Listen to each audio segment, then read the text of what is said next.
we go All right. in 5, 4, 3, 2, 1. Tetris. Yes.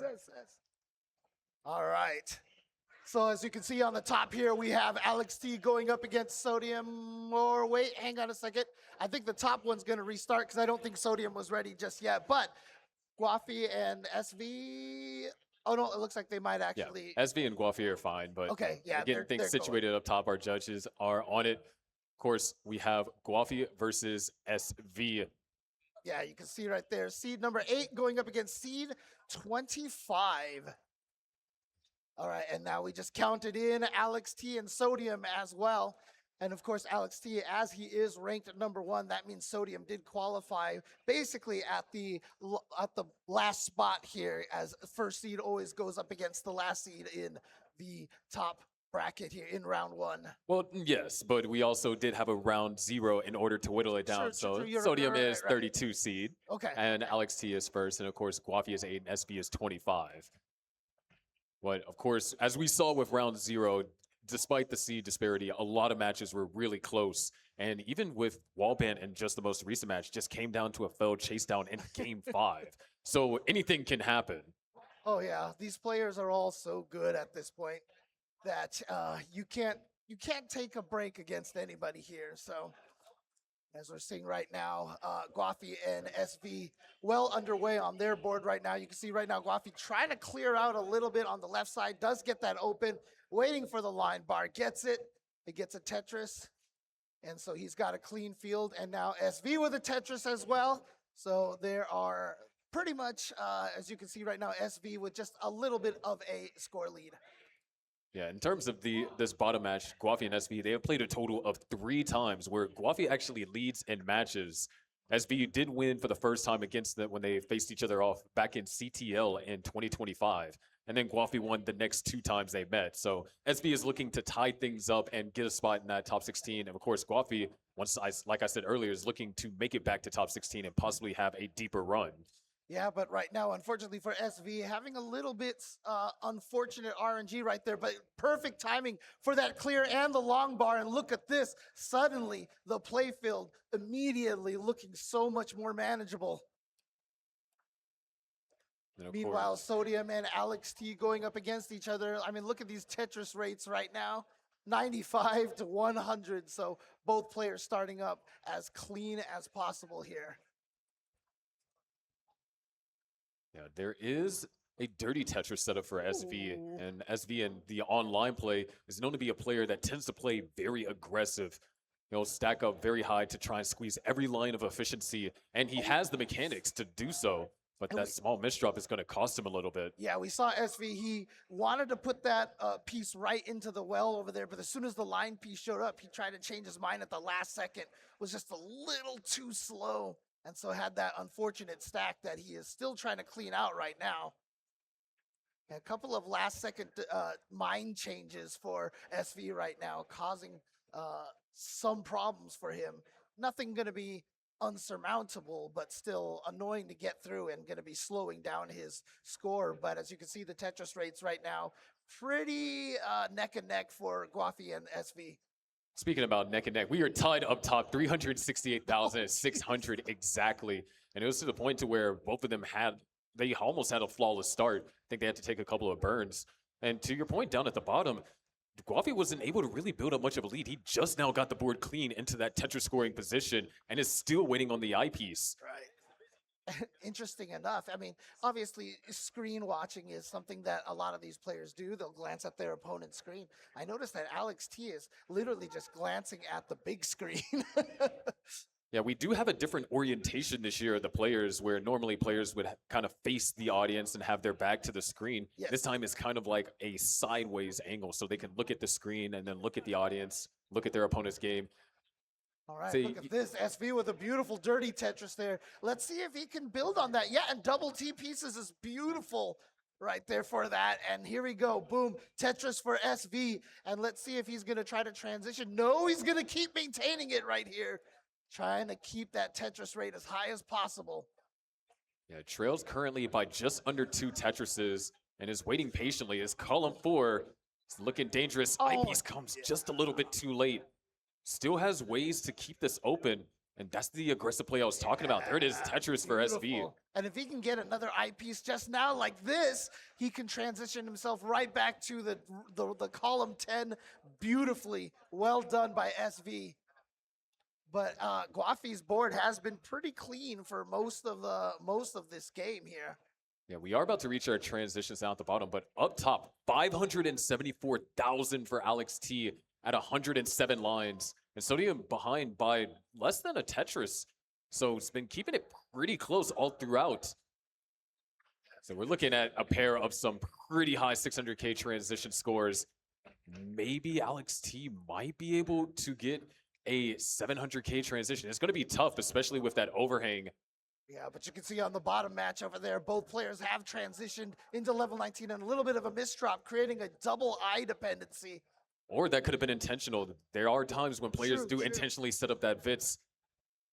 And right now, it's still separated by 20,000 points. Alex T with 2 Tetrises left possible here. Tetris ready, just waiting on the eyepiece. So is Sodium.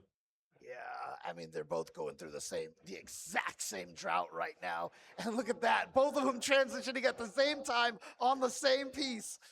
And scoring Tetrises almost in sync. 716 on level 19 for Alex T, 702 for Sodium going into level 19. And down at the bottom, it looks like SV has managed to take the lead. Gwafey had to do some burns, so it's going to set him back.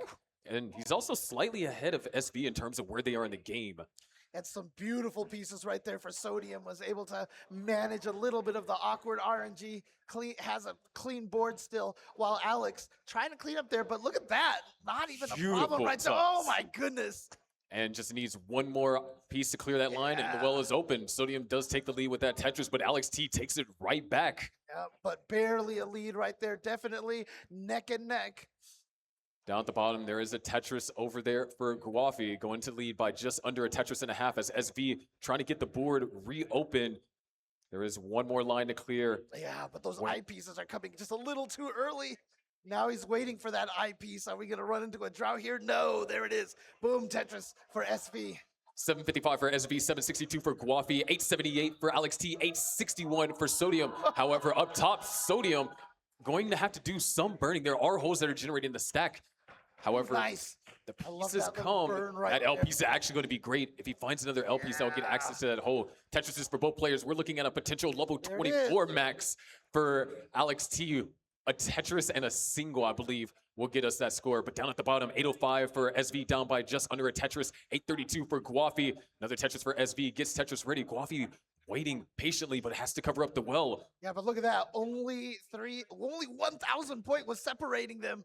There's the Tetris for Gwafey. Alex T has maxed in level 24, 186 lines. Sodium down by just under 3 Tetrises as both players up top walk into a drought. There's a Tetris for SV and a beautiful burn right there, but that's only going to be a triple. We are closing in on the level 29 transition at the bottom, and we're a little bit of ways away for our players up top. However, Sodium trying to downstack now. Yeah, and SV and Gwafey so close right now. Also neck and neck in their matches over here. And Gwafey now in a little bit of trouble. We only have 11 lines left into the post-transition, and we are in a massive drought. We're talking about over 30 pieces, but he finds the dirty Tetris, and so does SV. Yeah, but as you said, about to hit that super kill screen.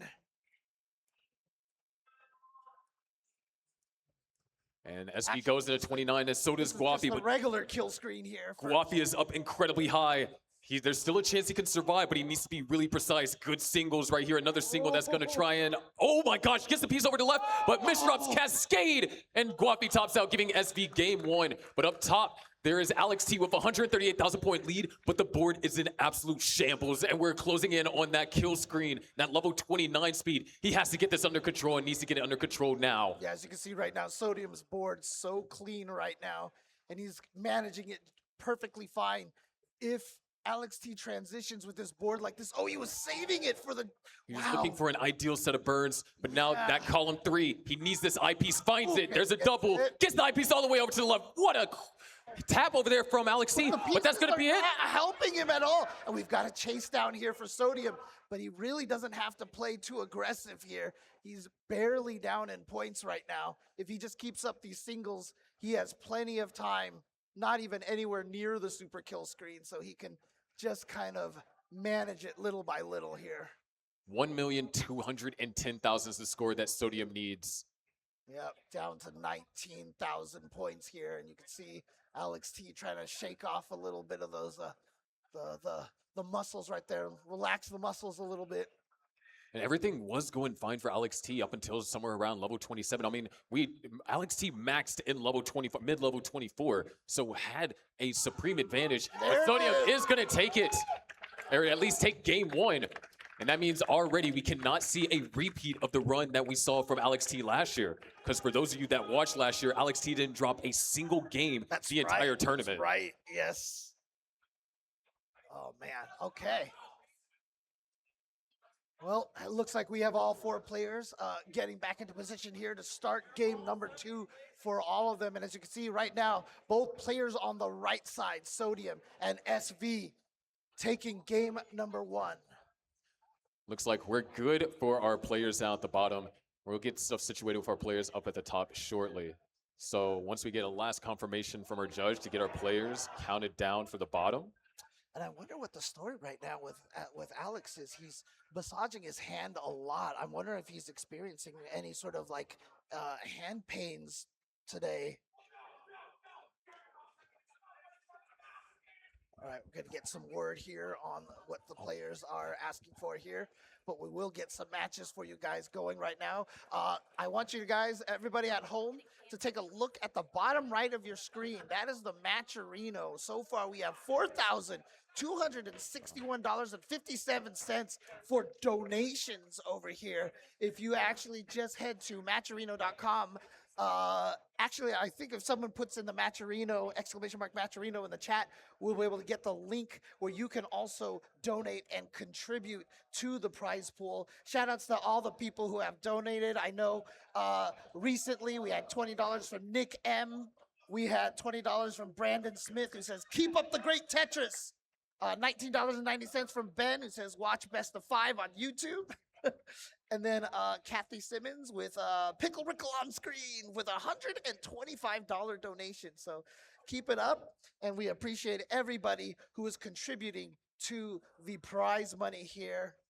If you guys are having as much fun watching this as everyone, I assume is, and how much Sharky and I are enjoying this, obviously, please consider donating to the prize pool. All right, looks like we have. All right, they are good to go, so we can get them counted down to game number 2. Here we go in 3, 2, 1. Tetris! Had to take a small break. Alex T needed to kind of rest the hands. Yeah. Lended him some hand warmers that I use. So hopefully that is able to help out a lot. And, props for Sodium being a good sport, trying to make sure that he is okay as well. Absolutely, absolutely. I mean, in the end, we're all part of the same Tetris family, so, want to make sure we're all comfortable here. But I am curious about this, the hand situation for Alex, if this is going to be something that he just is going to have to overcome for this whole weekend. Because, playing on Tetris, rolling, keeping your hand in that right tension does put a lot of strain on your hands. He did specify that he was experiencing hand cramps, which I kind of experienced the same thing yesterday too during my qualifiers, because it does get cold in here. Oh, right. Okay. At least on it. So definitely you do want to keep those hands warm. But both players up top had to survive quite a uncomfortable drought. And that's why the scores are a little bit on the lower side to open up with. Yeah, and SV right now having to deal with some unfortunate pieces here. Yeah, look at this. Okay, finally a T piece right there, and then the Z piece right afterwards. Perfect. And now, what a nice clean board. Sometimes you're cursing the RNG, and then all of a sudden, the RNG just gives right back, and you're like, thank you, thank you. Yeah, RNG giveth, and RNG take it away. Absolutely. And speaking about things being taken away, Gwafey's going to need to kind of get rid of some of this garbage that is kind of like built up. It's not in a scoring position just yet. That's going to be a triple at best. So there's a long bar dependency on the left. There's a long bar dependency on the right. And now he's going to set up for a dirty Tetris. And there it is. He's going to get that Tetris right there. That's going to help a lot. But he is looking for that J piece. It's not coming. So he's going to go for the double burn instead. and still working down, trying to get through. And he's going to get, he has a double eyepiece dependencies that he had to block because, obviously you don't want to trust on the RNG giving you that, especially when your stack is so high up. Beautiful micro adjustment at the end to get that beautiful burn over there. And now the L piece just in time. Okay. And it's interesting at the bottom, both players are experiencing the kind of similar issues. Normally when it's just one player that has that trouble, you're like, okay, maybe they made a mistake or the pieces that came were not good for the board. But when both players run into the same issue around the same time, that means that the piece sequence was a little bit on the rougher side of things. Yeah. And we saw a beautiful micro adjustment from SV a little bit earlier as well, setting himself up for a dirty Tetris here, and boom, Tetris for SV. And meanwhile, Gwafey now has a Tetris set up on the right well, so he's looking good to go. Meanwhile, a very bizarre looking board here for Alex T. He's got two hangs that he's trying to get through, but they are not giving him the pieces that he needs. Finally, there's the J piece, and suddenly the board looks beautiful. A beautiful burn, and then Tetris. Boom, Tetris for Alex T. Yeah, it was a great S-flat. All right, Sodium going to have a small advantage here. 356 for Sodium, 332 for Alex T. Down at the bottom, Gwafey able to score regularly for the past couple of Tetrises is now at 315, and SV is at 264, going for the dirty Tetrises. And finds one right there. Yeah, at first I was like, wait, he's not going for the burn? And it's because he wanted those extra points right there, which in these matches here, every point counts, especially right now as SV is behind Gwafey right now. So you can see right now, Gwafey with a 58% Tetris rate and SV with a 50% Tetris rate. So 60 to 50 right now. And looks like SV knows that he has to play a little aggressive, sets up another dirty Tetris and gets it. And he's going to go ahead and burn now. But he wants to set up. He's not going to burn. He's going for another one. And if he finds the eyepiece soon enough, it looks like he's not going to find it. So going to still go aggressive, and this is exactly what I alluded to. SV is that aggressive kind of player, and because of him playing at this aggression, he's only down by a Tetris and a half. Now 2.5 Tetrises following that Tetris from Gwafey. Yeah, despite there's the classic situation where you go for the quick burn and then the eyepiece shows up, but it doesn't matter. So far, SV has been doing a great job and does get that burn there, and he's going to continue to chase after these dirty Tetrises, and he got it, and he's could set up if he's, there it is right there with a beautiful burn. He's got another dirty Tetris, and boom, Tetris for SV, and look at this beautiful transition right into the column 10 Tetris, the perfect neutral board. Well done. What a sequence over there for SV. Went from a dirty center well to now a regular center well back to the right-hand side, which is ideal for scoring in Classic Tetris, but this piece dependency just kind of set SV back. In addition to that, both players down at the bottom running into a drought, and a misdrop for SV as well.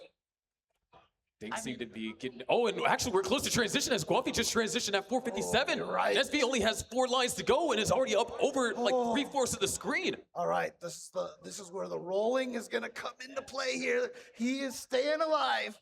Look at this.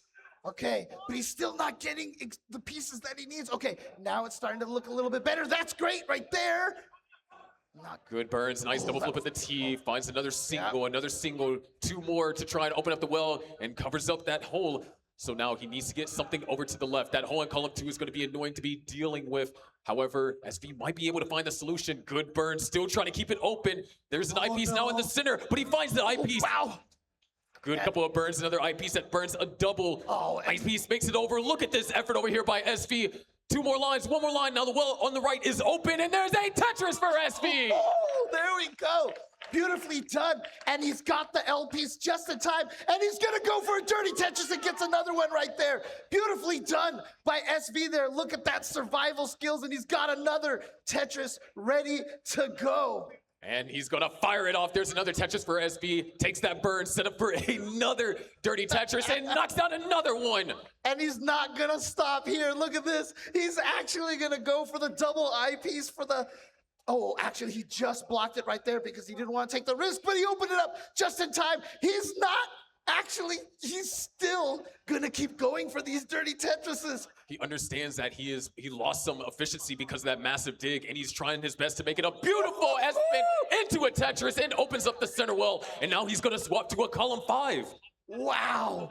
And there it is. Boom, Tetris for SV. And if he gets the right pieces right now, he's just going to transition right comfortably back into a neutral board. Look at that. Beautifully done. Amazing play by SV up top. We got a close game as well. 844 for Alex T, 824 for Sodium. Alex T did go into transition a little bit under Sodium, but has been able to find some efficiency. But there is also the line discrepancy. So in terms of pace, Sodium does have that advantage.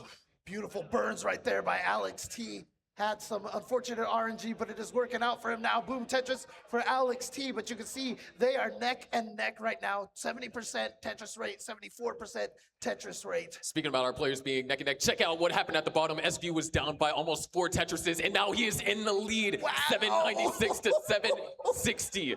Showing that aggressiveness is paying off. He knew he had to be aggressive, and it worked out so well for him right now. So yeah. There's the max up there for Alex T on level 27. Sodium with a dirty Tetris, and the perfect world transfer is also going to max, separated by 3,000 points up at the top, while SV has built up a just over 3.5 Tetris lead down at the bottom. But also, we're closing in on the 29 transition. SV only has one more line until we reach that higher speed. There and it's going to go with that triple, but a 100,000 point advantage. And now just trying to keep the board clean a little bit until he can get back to a good neutral board here. There it is. And okay, looking good. And that T-piece was just what he needed. Beautifully done. Alex T closing in on the level 29 transition, finds the Tetris, goes in at 1.1 million. Sodium with another Tetris going to take the lead as Alex T looking for some pieces to kind of help him navigate through this. Yeah, and right now it's a little deceitful between SV and Gwafey, although you can see SV has a much larger lead. Sodium, hold on. Sodium real quick with a couple of misdrops. You're right. That left side is dangerous, and Sodium's going to top out at 1.16. Alex T needs 16,000 more points. He can line this out and tie up the set. Yeah, just play very patient here. See the Good burns. Now at the bottom, SV hung a piece over there to the left, but he's still in the lead by about 2.5 Tetrises. Gwafey with a clean board as SV now trying to downstack. And with that, Alex T takes game number 2 and ties it up, but down at the bottom. SV now almost back into a scoring position, but once again, forced to put more weight on that left-hand side, or right-hand side.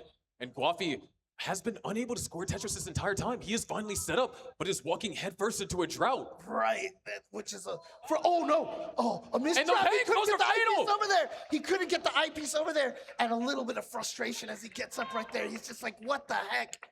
And it's so unfortunate because, like I said, even though the score lead was much higher, if you look at their Tetris rates, they were the exact same thing, and SV was ahead by so many lines. If they were equal in lines and maintained those Tetris rates, they were neck and neck. They would have been exactly at the same scoring point.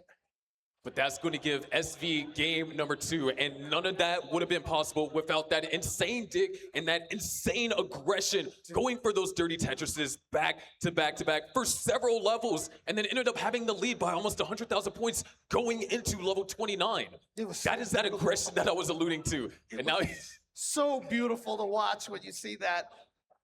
And it wasn't even just like, the pieces just happened to be great and stuff. I mean, there was a lot of very smart decision making that he had to make there to maintain that, and, just continuing through as long as he can. And there it is. Almost got to the super kill screen right there. As you can see, he got to level 38. But you hear, I don't know if you heard, but the audience there cheering for Gwafey here. He's going to have to win 3 in a row, but we've seen it happen. We have seen it happen. We have seen plenty of reverse sweeps happen. We've seen it happen even in the finals. Think back to 2023, Sidna versus Fractal. Sidna went up 2-0 after Fractal had a flawless tournament and then came back and won those 3 games. Yeah, it was almost like the plot armor that year for Fractal. Let's see if anybody's got any plot armor here, because Gwafey is the one that's going to need some of that plot armor right now. But this is where it gets tough, because, obviously all of these players can execute perfectly, but now it's the nerves here. And especially we saw the frustration from Gwafey with a couple of those eyepiece misdrops right there. And so here we go. We got a thumbs up from everybody. Let's go ahead and get them counted down in 3, 2, 1, Tetris! And, you know, to your point there, maybe it's not necessarily all just the nerves, but imagine how annoying that is. You look at your opponent's board and you're like, oh, they're up that high. You know, surely a mistake's going to happen. Surely they're going to top out. But then all you hear is first SV surviving the dig, and SV continuing to score dirty Tetrises. That kind of stuff can get into your head. Oh, yeah, absolutely. And that's why you play aggressive like that. But, oh, my gosh, look at SV's board right now. He is having kind of a little bit of a mess to clean through here. Oh, yeah, that's going to be a great double burn. And there you go. Opened it up, and now he's just waiting for the eyepiece. Going to affect his Tetris rate a little bit, but it's so early that it's not going to be a problem. Meanwhile, Gwafey on the other side going with 100% Tetris rate so far, so no burns just yet. He's been able to manage these pieces very, very cleanly. Alex and Sodium at the top also just starting their games as well. And right there, you see Sodium with a little bit unfortunate pieces right there. Does finally get the Z piece. Oh, actually, I think he wanted to move that Z piece all into the side, but just lost track of that for a second there. A couple of tricky pieces that the players up top have been experiencing. Not necessarily comfortable. Alex T going for it. Ooh, beautiful delay burn setup. That was nice. And look at that, opens it up and he's free. And boom, Tetris for Alex. Alex T back to a neutral board. And SV looks like, yeah, setting up for the dirty Tetris. At this point, that might be just synonymous with his name. I was about to say, I wouldn't expect it. I would be disappointed if it wasn't. All right, but now waiting for that long bar. There it is. Boom, Tetris for SV. Gwafey right now waiting for that J piece. Actually, that I piece is going to give it so that either the I or the J piece can take it. But now, oof, what is this? Okay, now he finally gets the J piece when he needed the L. That's how it works, man. I swear the game knows. Every time you switch the parity, they're like, you know what? I'm going to give you the wrong one. And there we go. Boom, Tetris for Gwafey. So back in action here with a beautiful neutral board. And of course, still pretty close games all around. 261 for Alex T, 258 for Sodium, 301 for Gwafey, and 281 for SV. Yeah, there you go. Gonna burn through there. But again, I mean, if he can get a T piece, there it is. And he gets the spin. Beautiful stuff. Not any extra points, obviously, in this version of Tetris, but the T-spin obviously was very useful to keep his board as clean as possible. But a lot of O pieces right now coming and plaguing him, but beautiful burn just in time. Got that right well open. Tetris for SV. And now he's waiting for another eyepiece. Oh, but you know what? He's okay with that because another eyepiece just came out just in time. However, Gwafey right now, you can see right there with the 89% Tetris rate. So he is looking clean right now. And despite that, only ahead by just around a Tetris and a half. So SV is still putting that pressure on him. But if there's a game that Gwafey needs for it to be his best scoring game, it is this game 3. Because Gwafey has to win this to stay in the tournament. And up top, the game is still pretty close. Yeah, and Alex T with a really, really awkward. I mean, look at this. Yeah, he wasn't going to go for a double L piece dependency, but look at this. They keep giving him. Okay, finally there. That was the correct side. And he's going to be able to get into that gap in the column 2, but he had to create a gap in column 3 now. Good T piece over there. Oh, there for we Alex go. T. Hits the T spin, opens up that left side. That was nice. Nice adjustment. Yes. Good pullback over there. And now he needs to get into that. Okay, you know what? Just burn the stack down with that Tetris over there, which makes everything a lot more comfortable. And there you go. Beautifully done by Alex T to get out of that situation. Again, the RNG was not nice at that for a little bit for him, but he managed it beautifully. Still, however, Sodium was able to take advantage. 514 for Sodium, 463 for Alex T. Down at the bottom, 523 for SV, and Gwafey at 504. Yeah, but you can look at the top match right there. Sodium right now with a big lead on the Tetris rates over there, 84% to 68%. So Sodium definitely has a very solid lead over Alex here. But you know the kind of player that Alex is, he can definitely make the comeback. And again, oh, look at this. The Tetris rates on the bottom match over there, SV catching up.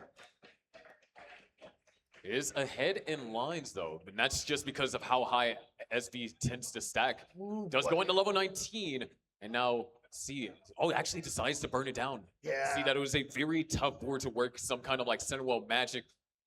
if it's scary enough for SV to burn down, you know that was not a comfortable board. Yeah, he definitely plays with very minimal caution, but the minimal caution that he does play with, it is very important, and it has allowed him to go up to in this match 2-0 and it put Gwafey in an uncomfortable position. But all of our players have transitioned. Alex T currently has the real-time lead after knocking down that Tetris going into level 21. However, Sodium with the pace advantage. Small one, but existent. Yeah. And both players over there, you can see on the top there, with equal Tetris rates. Sodium just playing a little bit behind here. So you can see the 143 to 156 lines. But essentially are neck and neck here in score. Where is that? There it is. So Alex finally getting the J piece that he needs. Yep, goes for a little bit. Oh, and a good eyepiece to fill that eyepiece dependency. Oh, that is nice. Actually, that one piece right there, the Z piece was not nice, but he's gotten it. Gwafey with a very jagged stack here. Does find good pieces though. That actually allows him to burn out flawlessly. The Tetris for Gwafey. Nice. Uh-oh, a little bit of a misdrop. Tried to make a little micro adjustment at the end there, but didn't get it in time.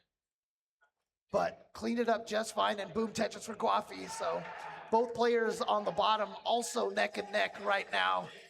Yeah, about 2 Tetrises, give or take one, where depending on when they score them is what separates them. SV in the lead and is ahead in line. So we're actually a lot closer in terms of pace. We're about even. Yeah. Meanwhile, up top, Sodium has gained quite the deficit here, down by 3.5 Tetrises as Alex T is at 909, Sodium at 794, but Alex T is up high, but finds the Tetris, brings the board down, and clean stacking does follow. And Sodium right now trying to get as clean, and he got it. There it is, a Tetris for Sodium. He needed that. He needs to keep his Tetris rate up a little bit because right now Alex T going through a drought here. But that also means that Sodium is going to run into the same drought. And if he's not screen watching and seeing that Alex T is going through this is the same drought that he's going through now that Alex had to deal with. 2 of our 4 players have maxed. Alex T with 1,023,000, SV with 1,046,000, Gwafey just maxed down at the bottom left with 1,034,000, and Sodium is up a little bit high in the midst of this drought, 29 pieces and counting. Finds the double, trying to keep the well open, covers it up temporarily. Can't use the pieces, and accidental hang, and Sodium's going to top out at 876. Alex T is good for game 3 and is now at match point. Yeah, as soon as I started seeing the pieces go up like that, I knew that drought was coming because that's what Alex T had just gone through. So we knew that was going to be a scary situation, and Sodium was doing a great job burning the pieces down, but then at the end, just could not maintain that. Speaking about maintaining right now, SV trying to maintain this lead over Gwafey as Gwafey's about to go into 29. SV is already on level 30, and there it is, a Tetris for Gwafey, takes the lead back, but only by 6,000 points, and SV fires back. Right now, it's just back and forth between these two. SV currently in the real-time lead. Yeah, but Gwafey right now is still about 15 lines behind. It looks like about 10 lines behind right now. So he has a little bit room to catch up. Has the higher Tetris rate, but barely. But the name of the game is longevity and efficiency. You want to survive, but you also want to be efficient. And right now, SV currently with just under a 2 Tetris lead as Gwafey fires off a Tetris. SV now it's trying to get things under control. Oops. Another misdrop for SV. Yeah. And Gwafey with that Tetris takes the lead with 1.3 million exactly. Oh boy. And SV's just been spending this time burning down. Gwafey now in position. That's going to be a double. And, ooh, SV, once again, not going aggressive, but now we're kind of running out of time. We do have a super kill screen. The crowd rallying behind Gwafey. Only still just under a Tetris separating them. All right, SV set up for a Tetris, knocks down a Tetris, takes the lead, but Gwafey takes it right back, and SV has garbage that needs to be dealt with. There's plenty of holes all over the stack. We are running out of time. Gwafey knocks down another Tetris. Goes up to a 1.426. SV still trying to burn this down. Yeah, this burning that he's had to do has put him at such a disadvantage, especially that they're both at level. I mean, he's at level 37. He doesn't have much time left to try to get some more Tetrises. 5 Tetrises is what he can get here. There's one, and he's going to take a couple of burns. Might just have to opt. Oh, no. SV now only has 1 level left, and he's down by a Tetris. He wants to convert on as many of these as possible. He can get 3 if he doesn't burn, but if he burns, he only has 2 available. There's a triple, so now he only has that 2 available. He's set up for a Tetris, waiting for the eyepiece. There's a Tetris for Gwafey, though. That might have actually been the dagger. Tetris for SV. 1 more is available, going into 39, holding up for the eyepiece, waiting patiently, but it's nowhere to be found. Gwafey is going to stay alive here and takes game number 3 with a 1.6. And even if SV had gotten that Tetris, I don't think it would have made a difference. Gwafey still would have been able to take that, no problem, as he enters the super kill screen. And there we go. It is now 2-1 on both sets here, both matches here. Alex T, 2, Sodium 1, and now SV 2 and Gwafey 1. But very different circumstances. Gwafey trying to make the comeback from being down 0-2. Alex T going up 2-1 after being tied at 1-1. If there was one game to have a game like that, it had to have been that game 3. Because SV, he took it all the way to the distance, but as I said, longevity while being efficient. Yep. SV lasted, but he had plenty of opportunities that he was able to score Tetris and then had to go through major downstacking efforts. Well, I have an opportunity. Just want to reiterate. On the bottom right there, you see the Matcherino down there. This is for extra prize money for the players. Since the last time I spoke about it, we haven't seen it gone up yet. So if you guys are enjoying this and want to contribute to that prize pool for these players, please donate at Matcherino. And now we've got the thumbs up. We're ready to go. And let's do this in 3, 2, 1. Tetris! What a round of games over here from all 4 players, but now there is a momentum shift down at the bottom. SV, he's still 1 game away, so Gwafey still has to play this like it could be his last. But now he does have the momentum. You got to take this 1 game at a time. Win this next game, we go to a decider. Now, unfortunately, both players, obviously, they have the same pieces, starting with a little unfortunate drought right there. And you can see that it has definitely caused a lot more problems for SV, but actually, never mind. Beautiful, clean job right there. Yeah, it looks like Alex T does get the well open. And there you He's go. Covering up, holding out for this T piece preferably, but no, just going to have to tuck that S piece. And that is one of the ways you can deal when you have that T-spin dependency. You can just tuck the S. You're still going to have holes that need to be, oh my gosh, SV is going for a dirty Tetris right there. But look at Alex T's board right now. Very unfortunate situation. The way that he was stacking created a field that wasn't as, the way that he was managing it was not as comfortable as what Sodium has right now going for himself.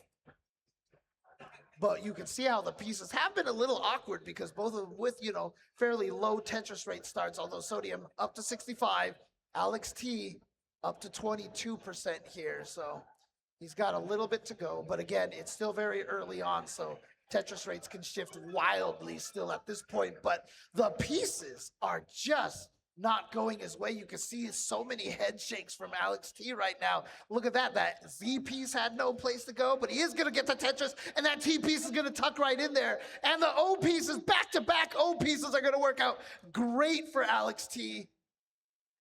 Things are looking great here. Just going to go for that burn. Now has the Tetris set up, and boom, Tetris for Alex.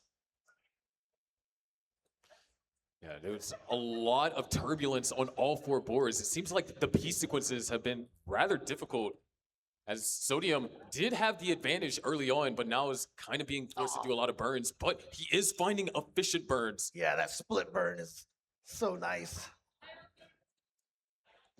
Oh, actually, he could have threw that O piece on the side, but, you know, that's what happens. You're looking at different parts of the board. It's easy for me to sit here and see the whole board and be like, oh, there's the spot. But a lot of times when you're playing, you know, you're so focused on certain areas of the board at a time.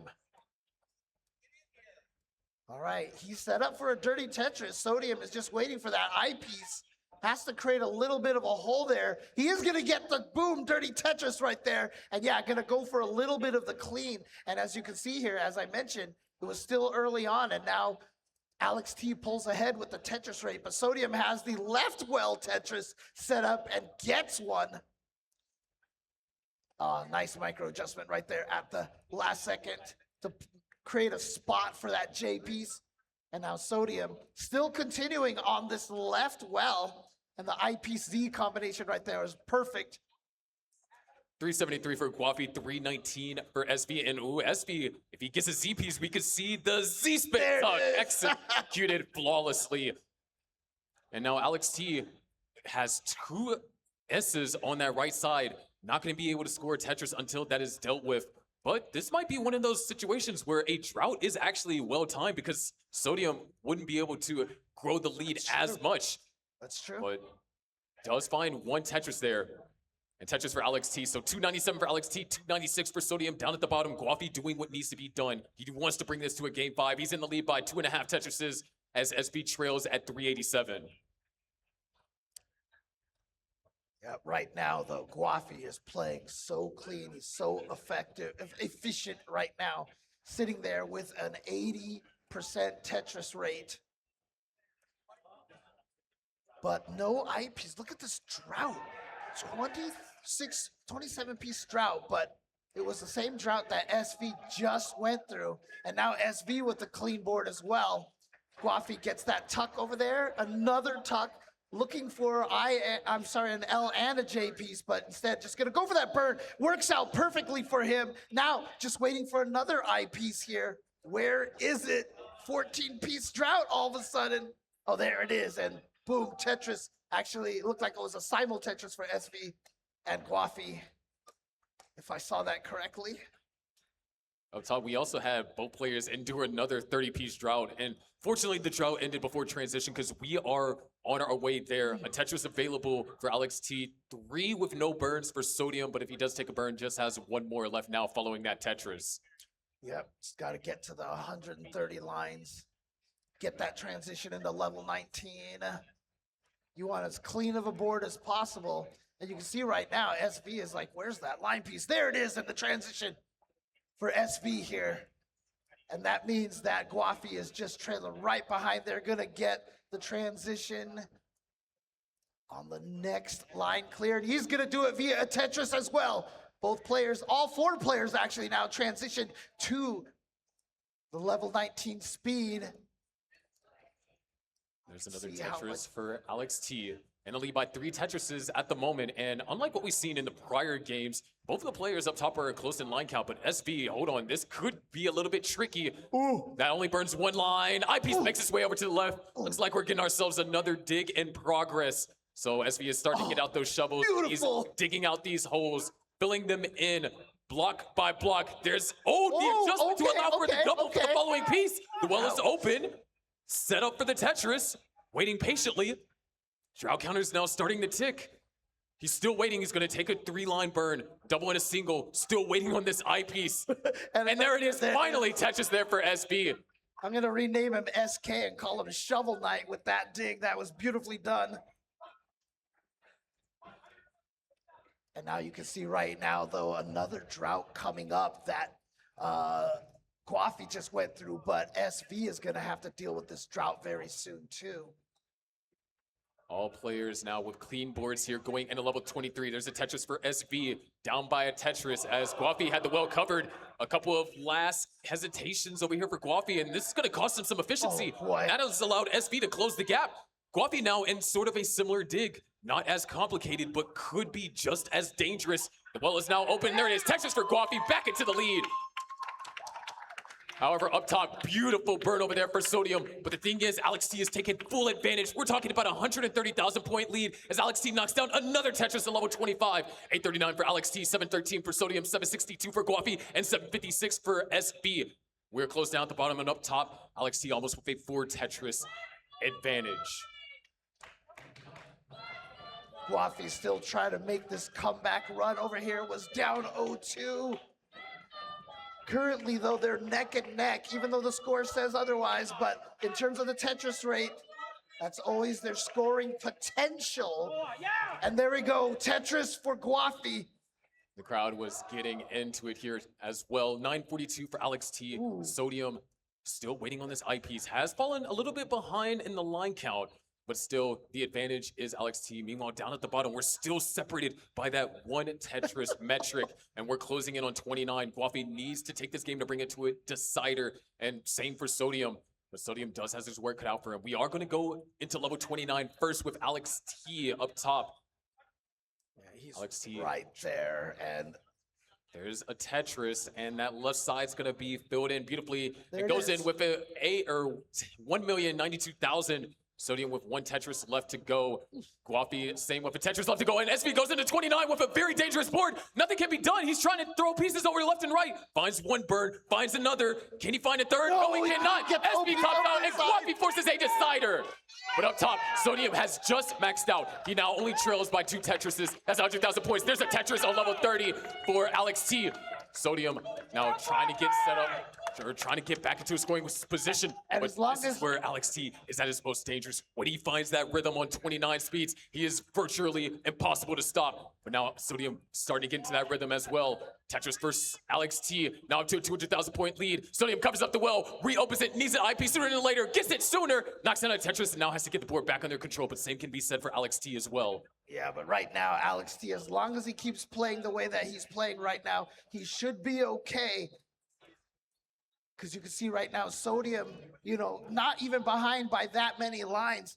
And so that means he needs to get his Tetris rate up or he will not be able to catch up. And, covers that well over there. And look at that those misdrop, digs, hold on, yeah. that could be fatal. Sodium needs to get that open. Doesn't gonna go for the nice hits the 5 tap. Misdrop for Alex T, but our focus is on Sodium and Oh, that hang. can't get it That is this going time. to be fatal. And after a 1-game hiccup, Alex T is going to advance to Championship Sunday. He might not be able to replicate the run from last year, but the chance to be the first three-peat since Jonas is still available. Incredible, yeah, and especially with the level that the competition has reached here at CTWC, to be able to try to get back to back And to do it in, CTWC champions, it's gonna be insane. and to do it in this era where the Exactly. play, I mean, we saw what round 0 looked like. We're seeing what our first matches of round 1 are looking like. Right? You can see right there, just practicing the kill screen speed right now, making sure that he's got it under control, and he's about to hit the super kill screen, and he is a player who can sort of play here now, but it's too hard. But it doesn't matter anyway. That was just to make sure he had the practice in there. Alex T, you see with the emphatic celebration right there, he's gonna continue forward to Championship Sunday and go for his chance at a three-peat. But I also want to give a special shout out to Sodium because I can hear when the players are talking to each other, and Sodium was being such a good sport. When Alex T was having issues, Sodium's like, hey, we can wait to play it out a little bit until your hand feels better. That's the sportsmanship that we have here in the Classic Tetris community. So everyone give a round of applause for Sodium. You got to uplift that kind of level of sportsmanship. I mean, the name is Sodium, but I don't see any salt here. He is definitely knows that he put up a great battle, taking it to 4 games and even taking 1 game off of Alex T, which basically almost no one could do last year at all.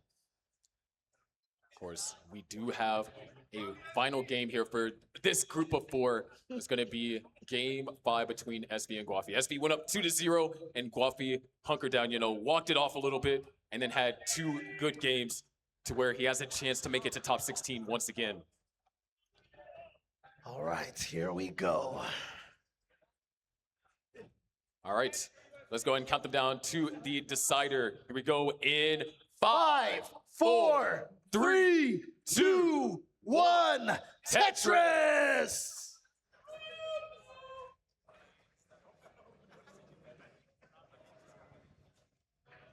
You're going to get a nice, of course, slow pace start here, trying to make sure that they can keep the field as clean as possible. Nice overhang right there for SV. Gwafey coming back from being down 0-2 and now forcing a decider. We talked about this right when it was happening. We mentioned that, you know, we've seen plenty of these reverse comebacks here, reverse 3-0s. And there is a chance here as well. SV is seed 25. Gwafey got seed 8. So if SV can win this, this would be quite the huge upset if you're looking just at the seed numbers. Yeah. But the seeding has been weird. Like I saw what Fractal was at like 18. You know, it's like, and especially with the new qualification system that we had this year as well. All right.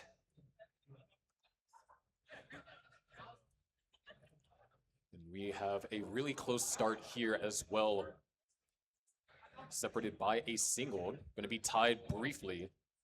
Yeah, but had to place that piece over to the side. Finally gets another S piece before the I piece shows up. So Gwafey looking really strong here right now. But he's still waiting for this I piece. All of a sudden, the drought out of nowhere. So you know what? He's going to be a little bit safer right here and do some burns here. You can see right now SV going through the same drought here. Nice overhang for Gwafey. Allows the tug. And you can see just these players really focus. They know that this could be their last game of their tournament. Yeah, and you know, we already had SV with that amazing burn and those dirty Tetrises that we saw earlier. And that was a beautiful, you know, comeback situation, but there's no better comeback than going from down 0-2. Oh, a dirty Tetris for SV. That was well done there. But yeah, no better comeback than coming from down 0-2 to take it 3-2.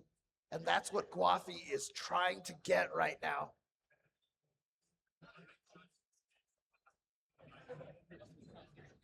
So far, it's been very clean stacking. SV with the advantage by just under a Tetris, but conversely, like what we saw in a lot of the previous games, there seems to be a shockingly low level of stack volatility. It's been very clean from both sides, not too many aggressive setups, not too many dangerous situations, and that's when things are honestly the scariest. Because if both you and your opponent are playing clean, you're both utilizing Tetrises at around the same rate. That means the first mistake, the first inefficiency is where one player is either going to fall really behind or just gain the lead. Yep, you can see right now, 81% Tetris rate versus 86%. They are on the same number of lines, so virtually neck and neck. Just a little bit of a lead right now for SV, but nothing that is even remotely insurmountable. Still only separated by less than a Tetris. And SV looking, could make the adjustment time, but those pieces were good enough. So Gwafey does take the lead. SV, good burn right there. Oh, He's helped that nice, delays yeah. burn. But now we're running into another drought, it looks like. And there it is, finally, the eyepiece. And simul Tetris for both the players, basically with the same pieces. And again, another simul Tetris for the players on the exact same pieces.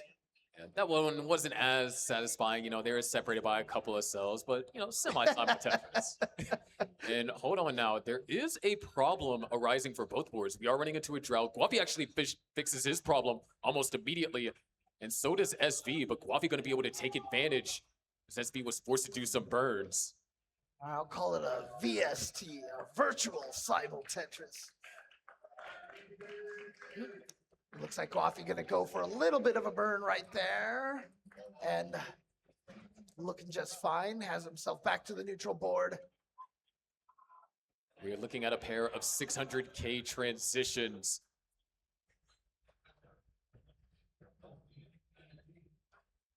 That's right, both of them at 116, 114 lines. Soon as they get to 130, that will be the transition. Gwafey holding out for double. I know. Okay, finally uses the LJ to fill out column 9, and boom, gets a Tetris as a result. We're separated by a single now, 760 points, and we're closing in on level 19. Another Tetris for SV, one more available for him, 2 more available for Gwafey if he doesn't take any burns. Well, if a board like this, it's kind of hard to see where a no burn solution is possible. Yeah, but we've also got one of these Z-piece valleys over there for Gwafey to handle. But he's gonna go for, oh, that was beautiful. That was such a nice burn right there to eliminate that annoying valley that was built up over there. All right, so. But he hasn't transitioned yet, and that's gonna do it right there. So both players now transitioning to level 19 speeds. 689 for SV, 669 for Gwafey. Both players now with clean stacks here on level 20. SV with the lead of just under a Tetris. And right now, things are relatively calm. Gwafey's still looking for a way to get access to this well, so that is a hit of efficiency that SV might be able to capitalize. And the fact that that's what it takes for SV to try and build a lead just shows how insanely competitive this game was for the first 20 or so levels. Yeah. And now both of them back to clean boards, but again, the Tetris rate right now for SV at 81% compared to the 74% from Gwafey. And now Gwafey's got to deal with this stack over here. It's just been, seems like things have been continuing to cascade a little bit in the wrong direction, but hold on. Those are some good burns. Eyepiece, another one that can open up the well, setting up some delay burns, so another eyepiece not utilized, and SV, oh my gosh, he's going for it. SV's another dirty Tetris. Now up in the lead by 5 Tetrises as Gwafey is still trying to find some way to navigate through this. Gets the J-piece all the way over. Not trying to fall into the temptation of building up that dirty Tetris. Just trying to get back into a regular scoring state. But as a result, that entire prolonged digging period has allowed SV to build up a 5 Tetris lead. He is up by almost 200,000 points. And Gwafey just now finally able to start chipping away at that Tetris by Tetris, bit by bit. But another Tetris for SV is going to bring us closer to 1,000,000 points on his side. Yeah, we see the discrepancy in the Tetris rates here now. Gwafey down 13% here behind. And they are basically neck and neck on lines, but all of a sudden, where's the Z pieces? That For S-Burst, SV. yeah, S-Burst is going to set him back slightly, but the way that he was able to fill in the middle of the stack has allowed him to reopen up this well. And there it is, a Tetris for SV. Gwafey had a misdrop, and he had some momentum. He was starting to kind of close the gap. Yes. It went from 200,000 down to 100,000 at some point, but now this burn is going to force that lead to once again increase SV back to being up by 5 Tetrises, and we are closing in on 29. And a beautiful burn sequence right there from Gwafey, but that just does mean that, affected his Tetris rate. But however, SV wasn't able to build too big of a lead during that sequence either. A 1.1 million for SV here. One more Tetris is available, or he either burns in the 29, whichever comes first. Yeah, this game. Set up, and yeah, there it is. A 1.2 going into 29 for SV, but it's not over. We do have a super kill screen at level 39, and we've seen these comebacks happen. Gwafey is now past that 1 million point mark, and that goes in with 1,036,000. This is a game 5. 29 speeds are in play right now. Yeah, as Gwafey not Tetris ready, and now the board's getting higher. That's going to be a triple, but he has to get the board under control. Fortunately, SV has not been in a position to score too many Tetrises here early on in the kill screen. I mean, at this point in time, I think Gwafey is going to have to try to count on SV perhaps topping out, making a mistake, but SV is remaining clean here. Look at this, singles and triples and doubles just to keep himself alive as long as possible. And now has himself set up for some Tetrises potentially in the very near future if he can get another iBall. Gwafey is going for the Hail Mary, not able to find the right pieces. Now things are in a little bit dangerous territory. Does get a piece over to the right, does get a piece over to the left, opens up that hole in column 4, continues to take a burn. There's a single, there's a double, there's another single, followed up by 2 more. Look at that. He opens up the well, not quite Tetris ready, but he's still alive. And that's the most important thing in this decider, is to stay alive, to have a chance to chase down SV's score, because SV is experiencing trouble too. Yeah, but now all of a sudden the pieces, as soon as he got that open up, but he does get the Tetris. Tetris for Gwafey, and I like that burn setup. SV now, a couple of complications. That hang might be fatal. There might be a window of opportunity, but no, hold on. SV's holding on for life. He needs a couple pieces to go over to the right. The board's getting higher, can't get it over. There's a chance for Gwafey. He needs 1,325,000. He's set up for a dirty Tetris. Brings the board down, executes the tuck, and just like that, he's set up for clean Tetrises. 3 more is what's needed. But now this is dangerous. We're in the middle of a drought. No, there it is, another Tetris for Gwafey. Yeah, now he could just try to stay alive here, but he's got, like you said, 3 levels to go here. Oh no, this is dangerous. He still needs the Tetris to change. He needs this eyepiece right now. Where is it? And it doesn't happen.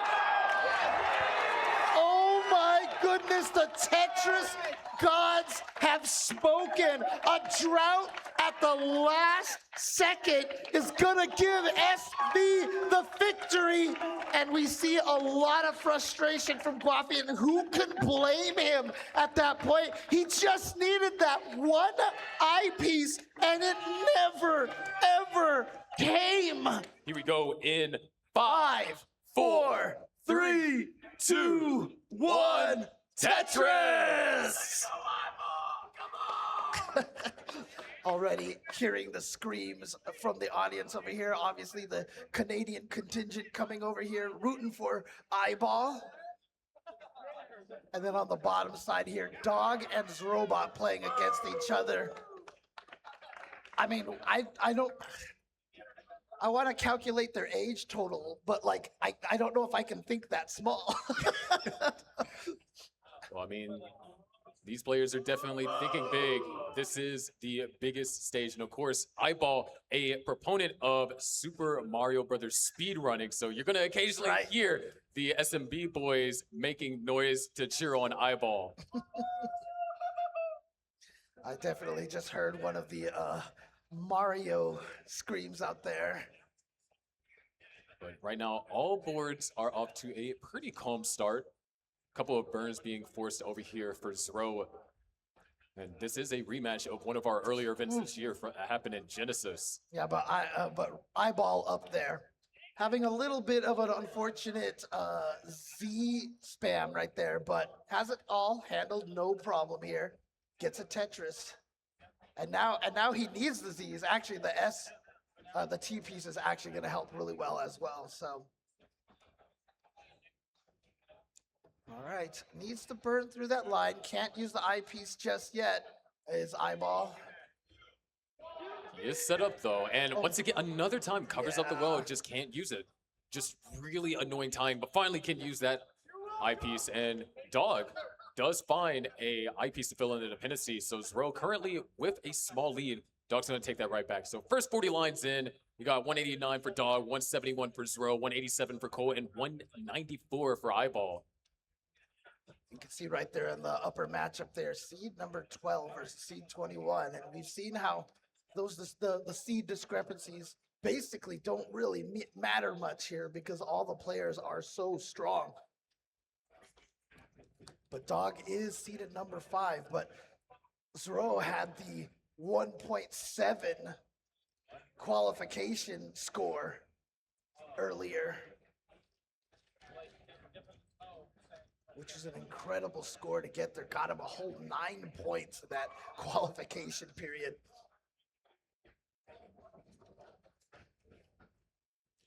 All right. Zro does have an eyepiece dependency on that column 2. Might actually be able to find a creative way to bring it down. Well, that was one start right there. He still has the eyepiece dependency. So he's going to fill out over there. And now just needs an S piece. Or that'll work too. Double J pieces. And there we go. Boom, Tetris for Zrobot. Still, really close games all around. I think the largest deficit we have on the screen is about 2.5 Tetrises for Dog, and that's the largest deficit we have. Up top, we're separated by just under, or just over half a Tetris.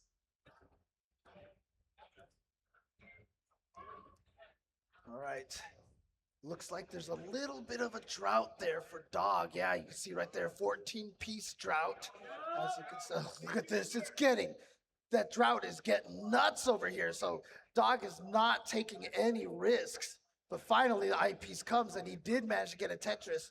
And now has to burn down a little bit, but might actually transition over to a left side well for a while. Yep. Oh, no, actually he goes for the burn. To the burns, yeah. He goes for the burn. And the thing is, even though the players have been eventually getting eyepieces, Zro has been building a lot of eyepiece dependencies, so hasn't been able to really use those eyepieces to score said Tetrises. And once again, another drought has started down here at the bottom. Man, this has been back-to-back droughts already. And on the top over there, both players having just, you know, not a perfect clean stack. Actually, iBall did manage to get his stack perfectly clean, but now they're going through. We have 4 droughts on the screen at the same time. Okay, there we go. There we go. But not on the bottom. The bottom is still going. The bottom drought. Once again, Zro couldn't use that eyepiece to score Tetris, had to use it to fill in a different dependency. Ooh, I love that S-flat from Zro. Yeah, that was nice. But look, he's just being forced to take these burns, but he's trying to find ways to keep this center well open. And as you can see, yeah, he sets up a burn, but that could get dangerous. And now Zro's going to have to start down stacking, and he's up rather high. There's one burn. There's another. Able to get one eyepiece over to the left. Can he find another one? Another eyepiece. Okay, that's a double, though. That's going to help out. There's a skim. There's one line. There's 2. Good effort from Zro here. Yep, still alive. And now if he could just get another eyepiece. Oh, actually, he's not going to worry about it. That's going to work out just great. Look at this. And now. Amazing down second effort from Zro. Look at him just throwing the no way he goes for it. Is he? He's taking the burns. And oh, wait, that's transition. Zro now transitioning up top. Yeah, he's down by 150,000 points, but he needs to survive. TPs finds his way over to the left. Doesn't go for the flat burn, takes a different burn instead. Left side's now open. There's another burn line. He's still fighting for survival. Another burn line. Zro looking for a little bit of help here. Anything, needs the L piece. Finds the L, but not after a misdrop with the J. And that's going to be a fatal misdrop. Zro tops out at 399. Dog takes game number 1, but up top, 629 to now 705. Cole with about a 2 and under half a Tetris lead. But that was beautifully done by Zro. I mean, he was staying alive for so long there with some great burns, but just in the end, just didn't have enough of the real estate to be able to move the pieces as freely as he wanted. But that just means that Zro and Dog are going to be going up in the next for their game 2 here. But it looks like speaking about game 2s, we might be looking at a game 2 very soon for our top players if iBall is not able to downstack this. He's in a similar situation that Zro experienced. Cole also trying to downstack. iBall, nice burn. There's 1, there's 2, there's 3, bringing it down incrementally. There's another burn. Look, iBall's making his way out of this. Would love to find a J. Finds the I instead. That's still going to help. Gets that S piece all the way over to the left. Great downstacking. The well going to be open following that I piece set up for the Tetris. Where is it though? No, has to he's come not back going to well. wait for And it. now He's he's not back, gonna thrust back into the situation. Yeah, some of this cleaning that he's done right now, he's blocked off a lot. If he can get that eyepiece, but we're in the middle of a drought. And kind of indicative of this whole game for iBall, he's been getting those eyepieces as soon as he blocks the well. The down stacking effort has been phenomenal. He's had like 4 close calls, and every single time he's picked up the phone and answered it properly. Again, another drought. And there is Tetris for iBall. Okay. Insane down stacking over there from iBall. Cole has only been able to build up just under a 3 Tetris lead. But now a little misdrop over there. Not going to be a problem. Again, beautiful down stacking by iBall. You can call that 20/20 vision, perhaps. And here we go. But unfortunately, his Tetris rate has suffered. As you can see, 55%. They are about the same lines here. Cole with a distinct advantage right now, with a distinct lead, thanks to that down stacking session right there by iBall. But it was a successful down stacking session, which means that there is still a chance to take this, but it's going to come down to 29 play, down by about 5 Tetrises. Oh, nice bird right there by Cole. Clean. That was beautifully done. Oh, a little bit unfortunate stack right now for Dog. Had to do a triple there just to clear this up a little bit. He's waiting. Oh, the T-piece. Always great to see the T-piece. And then, boom, Tetris for Dog. Back to a neutral board. Back Tetris ready. There's 29 transition over here for iBall. Cole will follow short and follows up with Tetris. iBall down by 142,000, but knocks down a Tetris, starting to try and build up some momentum, find a rhythm. And not finding this J piece, does find it, knocks down a Tetris, now has to take some burns. So does Cole, but the lead has shrank to just 3 Tetrises now, and both players are on similar line counts. Cole now being forced to burn. iBall in a score position to get ready to score, but there's 2 eyepieces couldn't be used. Cole uses one, iBall uses a different one. It's 1,030,000, 1,147,000. There's a Tetris for Cole, goes into level 32. Yeah, and Dog having a little bit of unfortunate build right over there. Oh, no, Does manage to iBall, get it though. down, but he has lost a little bit of his Tetris rate. iBall kind of running into a rough sequence of pieces. And so is Cole. Both players now down stacking here on level 33. iBall Ooh. staying alive though. Good burns. Cole went for the Tetris, and unfortunately that caused one little misdrop right there. He's only gonna get a triple out of that, but look at that downside. Oh, the eyepiece. We got it all the way to the side there. iBall was able to bring the stack all the way down to the bottom, and Cole is going to be spending some time burning this. This is the chance that iBall needs. If he can start scoring Tetrises, then, oh, there's the Tetris for iBall. And Cole, several misdrops in a row. That left side is made, yes. No, there's not much that Cole can do. Cole's going to top out at 1,247,000. iBall now has a 2 Tetris chase down, and he has 3 levels to do so. And he's got a very clean board now. And he's actually going safe right now.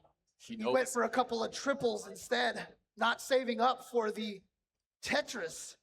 And he did run into a 20-piece drought there, so arguably you could say it was the smart choice in the moment. But now one Tetris and change is all that he needs. He's set up for the Tetris, drought counter starts to tick, so he takes the triple, does another burn. Beautiful delay burn right there, looking for it. And look, we're almost at a 30-piece drought. Drought counter stopped working, apparently. We don't know. There is the eyepiece, and there's the Tetris for iBall. And look at that. 4 lines away from getting to the super kill screen. He was running out of time. And that's how these matches have been going, coming down to the last second so often there. And a fist pump from iBall. That was scary because it looked like it was going to be a repeat of what we saw in the last match. But then it was worse because it was a 30-piece drought. I mean, the drought counter stopped working on for us, but we know we could count, hopefully. It was a 30-plus piece drought and was able to hold out just long enough. But down at the bottom, though, 3,000 points is what separates these 2 players, Dog and Zro. But Zro, beautiful. Dirty Tetris for Zro, still keeping them separated by half a single. And if you guys have just tuned in right now, do not adjust your monitor. That is actually... Zro is 10 years old, and he is here competing with us all in Classic Tetris. You see the simul Tetrises right there. They are both neck and neck in lines. And simul Tetrises again for the players. And both of them at exactly 63 Tetris rate as well. So they're basically neck and neck, and we are starting the next game on the top right now with iBall having a 1-game lead over Cole. But down at the bottom, both of our players have reached the level 19 transition, and you couldn't have asked for a tighter game for this going into this portion of the game. I mean, we're separated by less than a Tetris. So already you know that Zro has kind of like picked up some of the pieces that we saw in the prior game and is now starting to develop a little bit of an uncomfortable stack, but he is finding the right burst solutions. Just needs a J or an I. Okay, the I's gonna work, and a perfect T right there. Beautiful as you can see, pieces. Gets that well opened up, no problem, and boom, Tetris for Zrobot. And Zro. You can see a little bit of a chuckle there from iBall with a couple of odd pieces there, but does actually gets it all the way down. Oh, this drought for Zro, or both our players down at the bottom, but it's more punishing for Zro. He's playing aggressive, trying to keep up with Dog's efficiency. But look at that, opens up the well and finds the Tetris at the last second and finds the second one. Beautifully done. And yeah, both of them are still neck and neck here. You can see both of them at 60% Tetris rate. Both of them at level 22 at equal lines.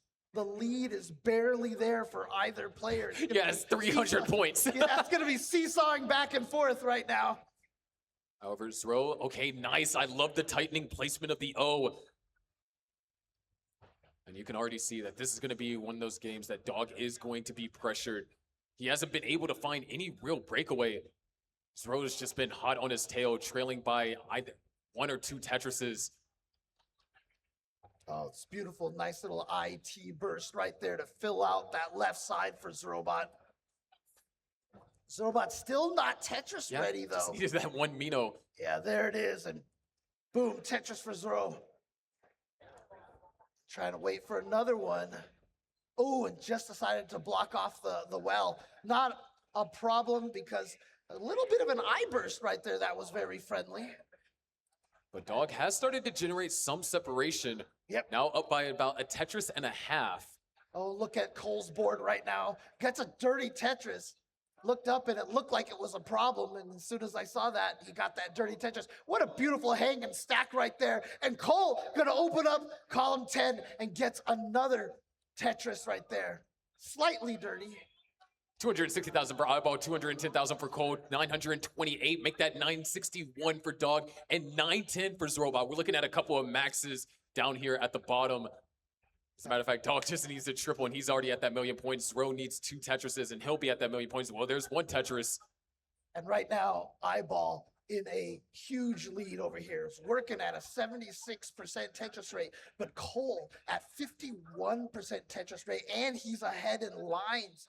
So definitely means that, that deficit that he has in the score is bigger than it seems right now. And so he's going to have to play a little more aggressively. Both of our players have reached 29 down at the bottom, 1,087,000 to now 1,060,000. Zro finds the Tetris, takes the lead for the first time that we've seen here post transition, and Dog's going to take it right back. We are going to have kind of that tug of war, that push and pull. And right now, Zro forced to set up a delay burn, just lays the eyepiece flat. Still trying to find a way to open up this well. There's a Tetris for Dog, expanding the lead. Zro, well now open, Tetris ready, holding out patiently, and another drought counter starts ticking. Tetris ready once again, and Zro knocks out a Tetris. Beautifully done, and now has it ready for another Tetris, but we have been getting droughts all day, so gonna go for a little bit of burn, and accidentally puts a little bit of a awkward situation right here. He's gonna need just the right pieces to get out of this, but it's not gonna happen. And so Zro is gonna top out, and Dog takes game number 2. Up top, 450,000 for iBall. He's now having to do some burning, trying to avoid creating too many troubling dependencies. But this is the opportunity that Cole needed, the opportunity to try and close the gap. That was a beautiful burn for iBall. Oh, right iBall likes that. Yeah. Well is open. You know what he'd like even more, though? An eyepiece. I tried. Yeah, I know, right? Trying to will it into existence right well, there. There it is. Tetris for iBall and Tetris for Cole. Yeah, beautiful dirty Tetris right there for Cole. But Cole, again, still down in that Tetris rate, which is going to be a problem. But it gets a dirty Tetris over there and is going to beautifully transition back to the right side Tetris well. We are closing in on the level 19 transition. iBall has taken game 1, and Cole trails by anywhere from 5 to 6 Tetrises. And they are on identical line counts, so this is a real-time pace lead. It is a big lead, as you can also see from the iBall rates there. Going for it. He wants the eyepiece because if he gets that Tetris, yes, dirty Tetris, well transfer. Oh, he's not going for And first. Cole, hold on, Cole now. That is a scary transition, but it's going to pay off with back-to-back Tetrises. Well done.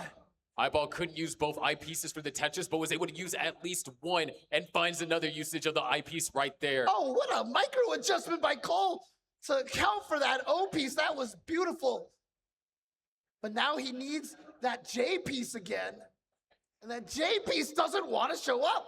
And it was nice. Good timing, though. Those were perfect J pieces because that was a 2 J piece situation. Yep. And Cole got more than what he needed. 685 for iBall, 532 for Cole. Cole now needs that J. That J piece has been haunting him Cole all day. But he has a dirty Tetris setup. He has the dirty Tetris setup, and now this is in danger. Oh, it just dirty opened Tetris up. for Cole. Boom. Tetris for Cole. It just came The pieces came just right for him. He's got that opened up again, and boom! Tetris for Cole. Staying alive here. And of course, game number 3 on the bottom has started between Zro and Dog. So keep an eye down there. This could be the last game for our 10-year-old competitor here. But Cole and iBall still only on game number 2. Yeah, their game definitely went the distance in game 1. I mean, iBall taking it as deep as he did, almost took it all the way to level 39.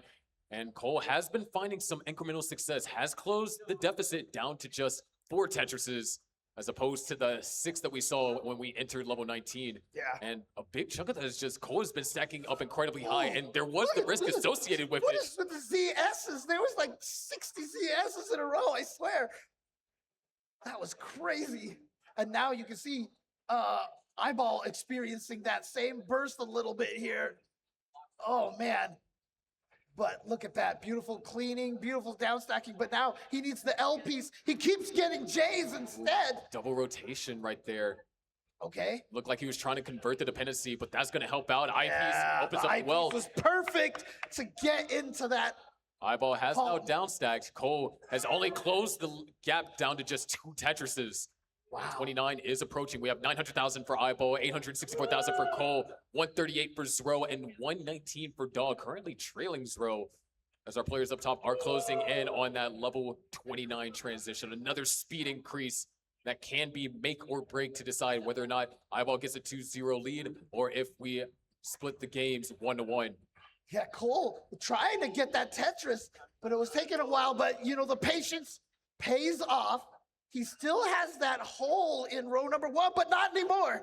Gets that clean here, and now we have iBall on the verge of transitioning to the kill screen speed. This is getting a little bit dangerous. All right, there there's it is. Tetris. Here we go. He's that J piece, finds the J piece. Oh, split double. Tetris ready. After a skim, he's just going to bring the board back down to a much more controllable position and takes the triple. He does still have a 100,000 point lead. The pressure's on Cole, but Cole is not buckling under said pressure. But He's now down by just under 2 Tetrises. Oh, that was beautiful. That was a beautiful T-piece that he fit right in there. But unfortunately keeps building himself a few dependencies on ZJs, but no problem. And he's probably gonna go right here for that Tetris on row number 1. If he can get the eyepiece, there it is. Dirty Tetris. And beautiful micro adjustment right at the last second there. Look at this down stacking from Cole. He's doing a great job here to stay alive. Unfortunately, this Tetris rate, like I said, still a little bit lower than iBall's, though iBall's Tetris rate has also been dropping a little bit. You can see 51 to 58. iBall now has not had as many Tetrises scored in the post transitions. Now we're separated by less than a Tetris, but there's the Tetris for iBall. Good elevated burn right there. And Cole Still had in a the lead, chance. just barely. Cole had a chance for a Tetris. He went for a burn because he was worried, and then the eyepiece came, but he still gets it right there. And that actually gives Cole the lead Oh, he early. goes for Oh my it. gosh, he went for the Vince, the aggressive play. Cole wants this. Knocks down the Tetris, but now that left side is dangerous. And that could cost Cole a couple of lines. I There's mean, a Tetris just for like that iBall. He takes TP. his lead back. Yeah. And another Tetris for iBall. The momentum's starting to build. You can see him nodding, but there's a Tetris for Cole. And another Tetris for iBall. And another Tetris for Cole. It is just back and forth, and iBall's still holding on to this lead as there's another Tetris for iBall. But as long as iBall can maintain this momentum and he doesn't top out, he will maintain this lead. But hold on, missed drop over here for iBall, but he's able to clean things up. There's a Tetris for Cole now. And we're on level 28. Cole needs all these Tetrises. He can only get 2. And he needs both. There's a Tetris for iBall. That might have been the dagger. Cole now has to try and set up for something extra on the super kill screen. And with a board like this, it's not going to happen. He gets it. There's super kill screen. Cole knocks out. And iBall looking for the 1.6 there. And like I Not said, quite, but still takes game number 2. yeah, like I said, as long as he kept that Tetris rate going, it didn't matter how much closer Cole was getting.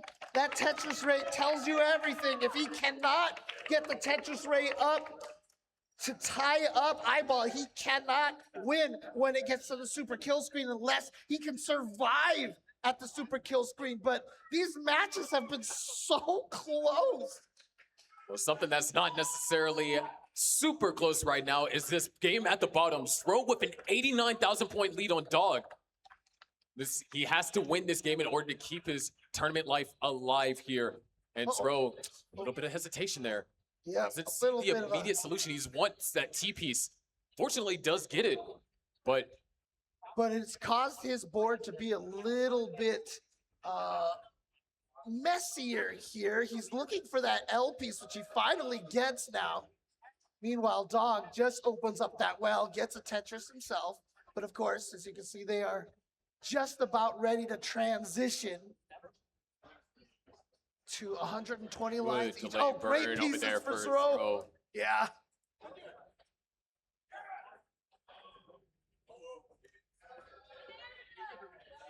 All right.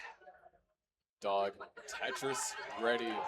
And the transition for Zrobot. Very clean transition board, but still waiting for that eyepiece. 600K transition for Zro. Dog looking to transition with that triple transitions at 533. Zro's doing what he needs to do in order to try and take this game. There's a Tetris for Dog. Yep, and Zro now Tetris ready. Oh, that's great. 2 eyepieces back to back. Not quite back to back, but right next to each other in quick succession there. So gonna help Zro over here. And now it's just gonna go for a little bit of a burn, but now we're starting to reach another one of these eyepiece droughts. You can see 17 and beautiful setup for that burn over there. But now it's 26 pieces here. Another drought for both players, and the drought continues to grow. Where have all the eyepieces gone? 41 piece drought. Crazy, and Dog is going to get to the end of that too. But it's going to have a better stack for it because now the next eyepiece also giving him a Tetris as well. Dog was able to find some key placements there to get Tetris ready, maximize that eyepiece that couldn't be used for a Tetris as Zro now the lead starting to slip away.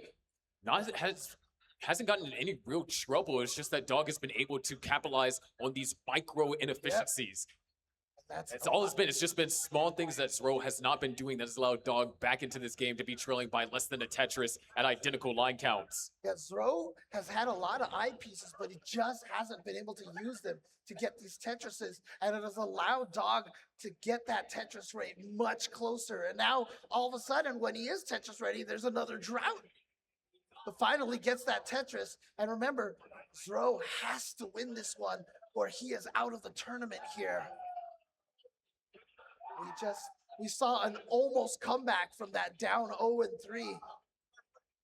Down 0-2. Oh, look at this. Zro setting up a Vitz. Boom, there we go. Just trying to keep the aggression up, and it does pay off. There's a Tetris for Zro. 1 Mino shy of being Tetris ready, but he gets that Mino with that T-piece.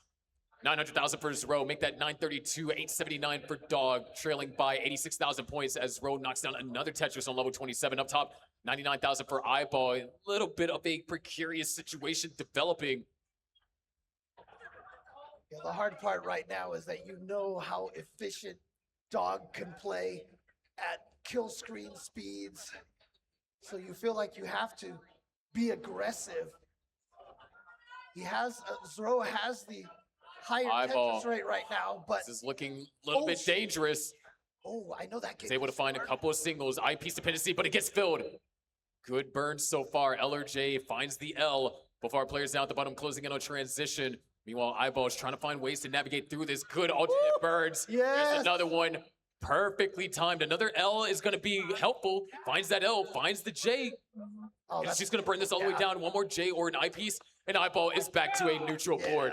There we go. 29 transitions down at the bottom. 1,031,000 as Dog is up high, but finds the Tetris, and Zro with 1.1 million. A 2.5 Tetris lead. Make that 3.5 following that Tetris going into level 31.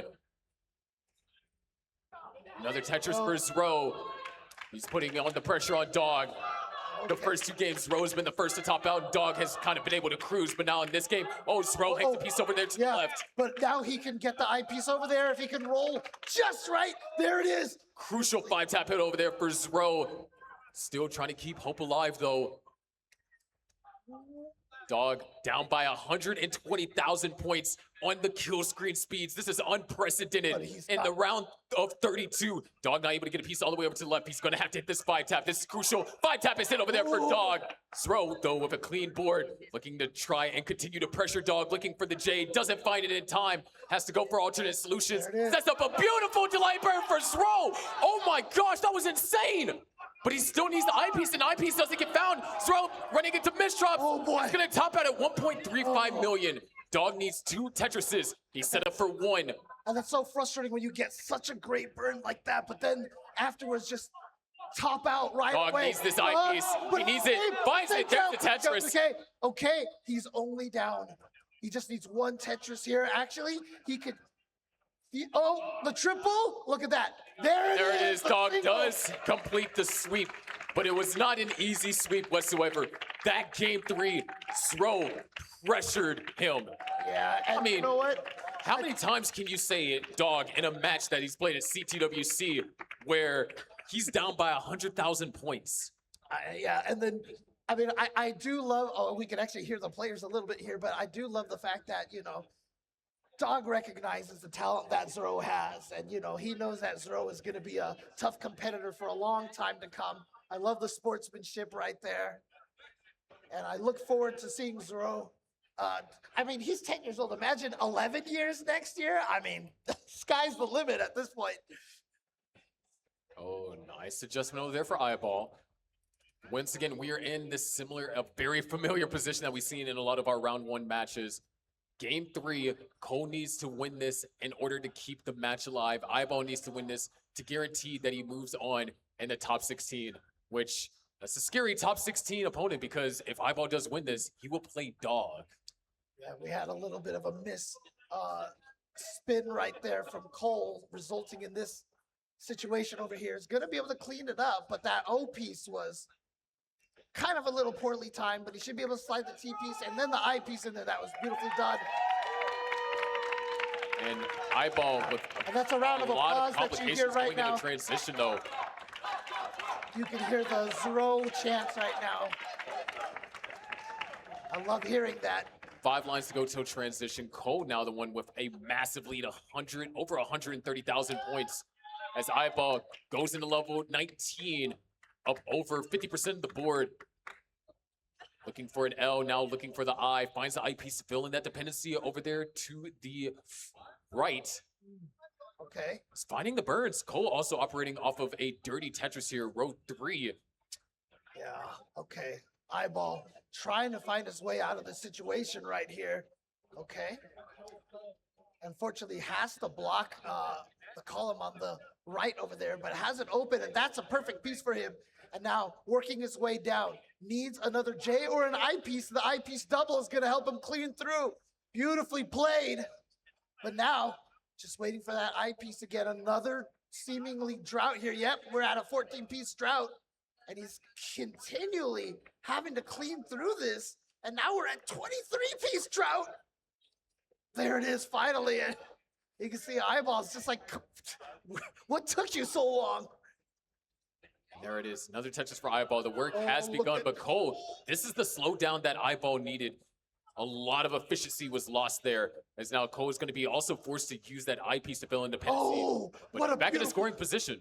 Just see that little adjustment at the end to not block column 10. But unfortunately, another drought. More burns being forced over here by Cole, and it's allowing iBall to slowly creep back into this.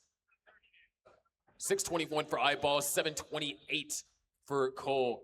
100,000 point lead, but not the near 160,000 point lead that we saw not too long ago. Yeah. However, Cole's now starting to pressure iBall, but iBall's starting to fight back.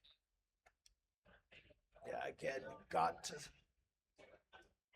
iBall's gonna have to play a little bit more aggressively at this point. He has to get those Tetrises, but unfortunately, the piece is not coming that he needs, but he is going to get a Tetris over there, which is going to help.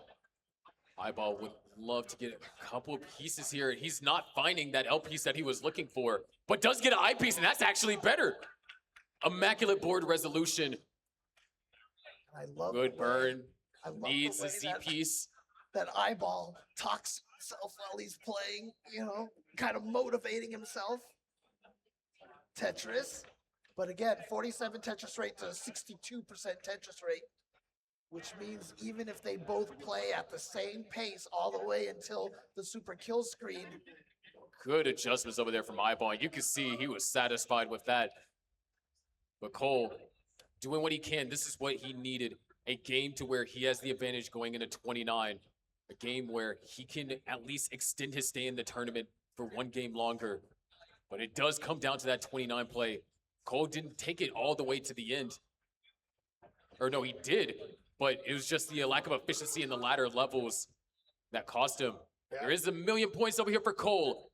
And here we go, the transition to the kill screen speed. I'm wondering if Cole is trying to play a little bit safer there. It looked like the start was a little bit safer, but no, here he goes, back to trying to get Tetrises, but he needs an eyepiece for a triple over there. Now needs to burn down. Dangerous situation here. Oh, gets the eyepiece. Very tricky and very tricky situations for both players. iBall might be able to get out of his first, but if you look at the discrepancy, we're only separated by a Tetris. iBall has chased down that entire deficit. Yeah. But also, don't forget, iBall is up 10 lines. Oh, Cole, hold on. Cole's in danger. That misdrop, that's going to be fatal. iBall, he's less than a Tetris. You can see the expression on Cole's face. All he needs is a triple. Not even. Yeah, he's not worrying about it. He just needs one more single, and iBall is gonna take it 3-0 over Cole.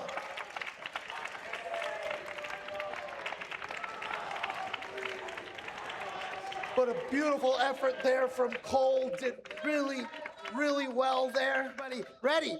5, 4, 3, 2, 1, Tetris! And so on the top, we have Fractal going up against Dengler. And look at the seeds, seed 15 and seed 18. That is anybody's game. And I heard some interesting rumors about the top match, is that Dengler had one game left in his qual. And when he realized that he would play Fractal in round 1, he decided to top out just so then he guaranteed this matchup right here. So now this is kind of like the ultimate heat check, right? Whoa. It's like you got what you asked for. Can you pay the bill? Yep, exactly. I like it though. I like it. You feel like if you want to take this tournament, you gotta be able to beat the best and play the players that push you to your limit, and that's what Dengler is looking for here. And of course, on the bottom, Meme going up against DaAsiann. And they're both starting out here, both of them experiencing a little bit of a drought early on here. You can see getting to a 20-piece drought, but no problem. DaAsiann starting with 100% Tetris rate.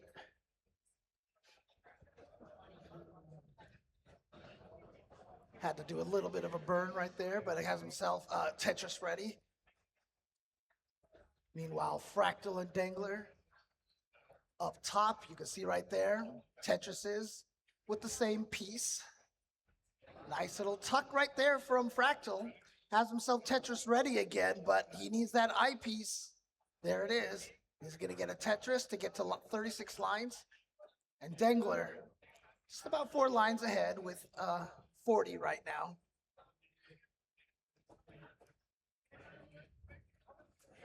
$215,000 for a Dengler. Fractal at 231.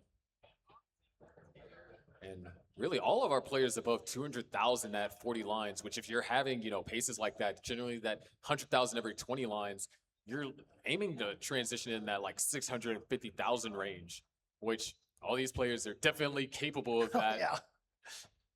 And this is actually now that I just remember, this is a rematch of Genesis this year. Which one? The top? Fractal and Dengler met each other in top 8. Wow. Okay. And Fractal almost had a 1.4 going into 29 in that game, and unfortunately fell short of being able to defeat Dengler.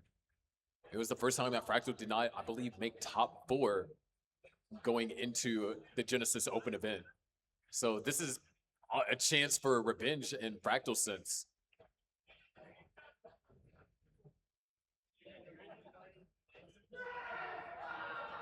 Yeah, it looks like they ran into each other in Genesis just this past year, and Dengler winning that one 3-1.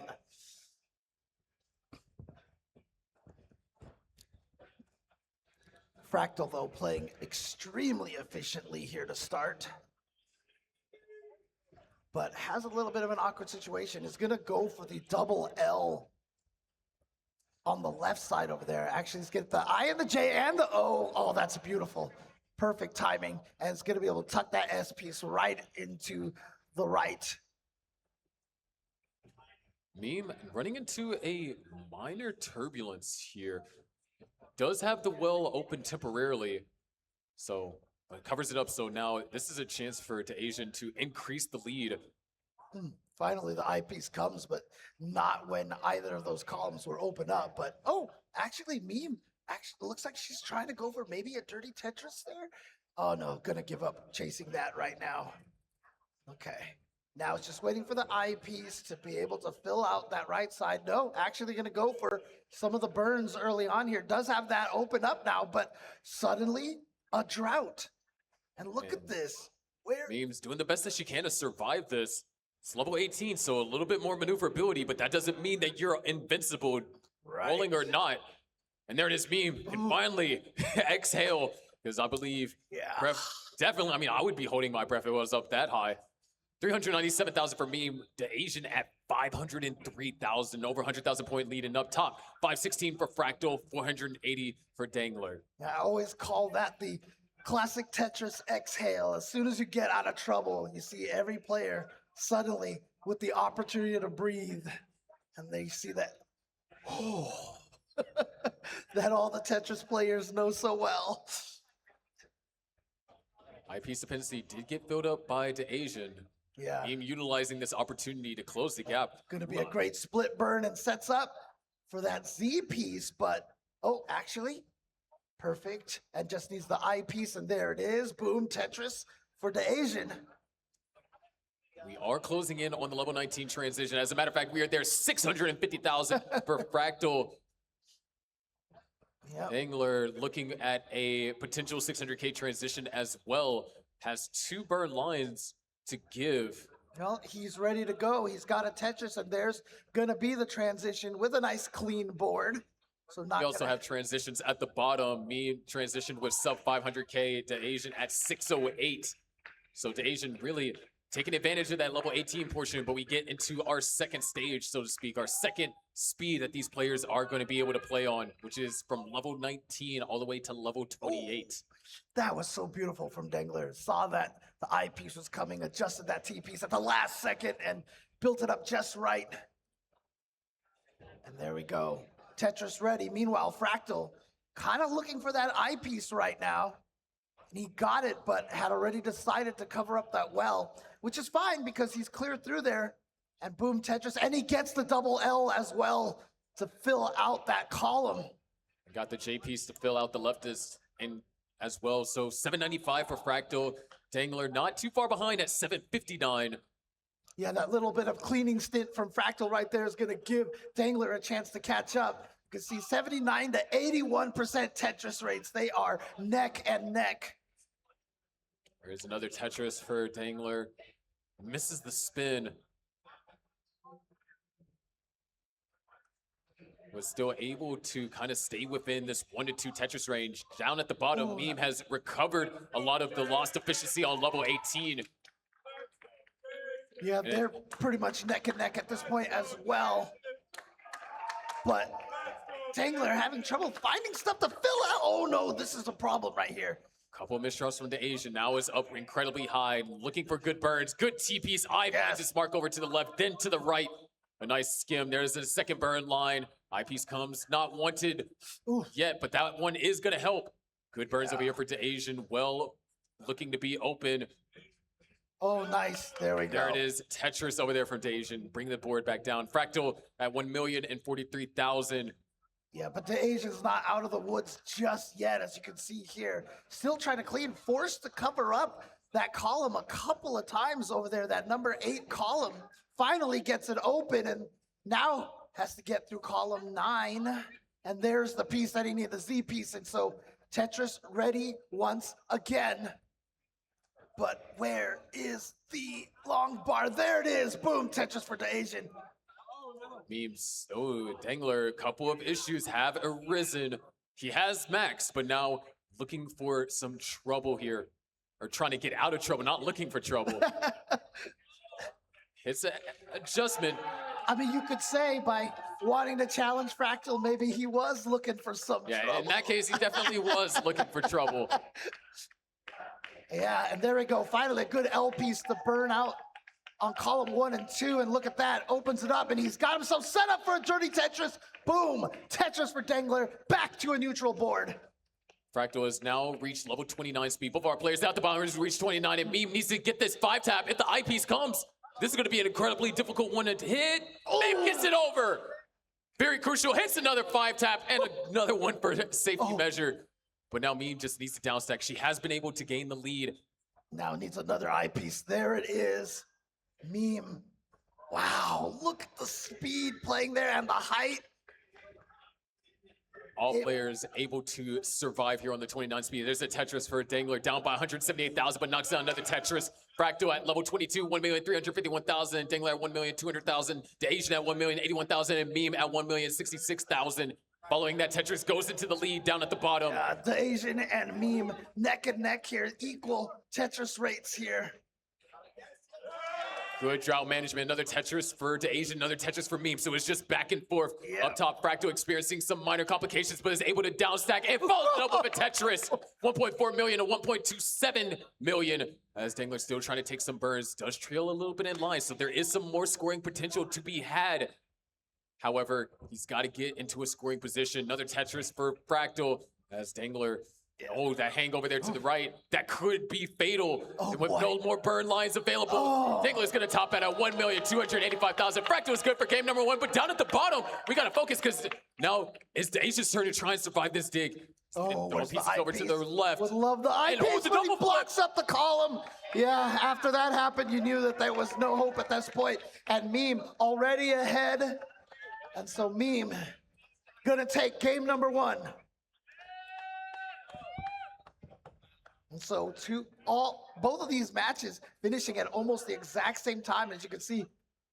All of them with almost same line counts right there. 306, 280, 294, all finishing at around the same place. Fractal trying to make a statement here is like, you picked this fight, so this is the Fractal you're gonna get. Wait, no way. Is that possible? Well, guessing we're not gonna find out. Top out for Fractal at 1.7 million. And a fist pump from Fractal. Getting hype here, and we're going to be ready to start game 2 for both sets here at the same time.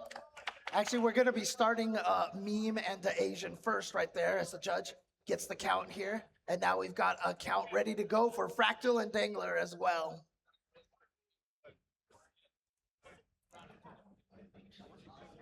Well, we do have our start for our players at the bottom.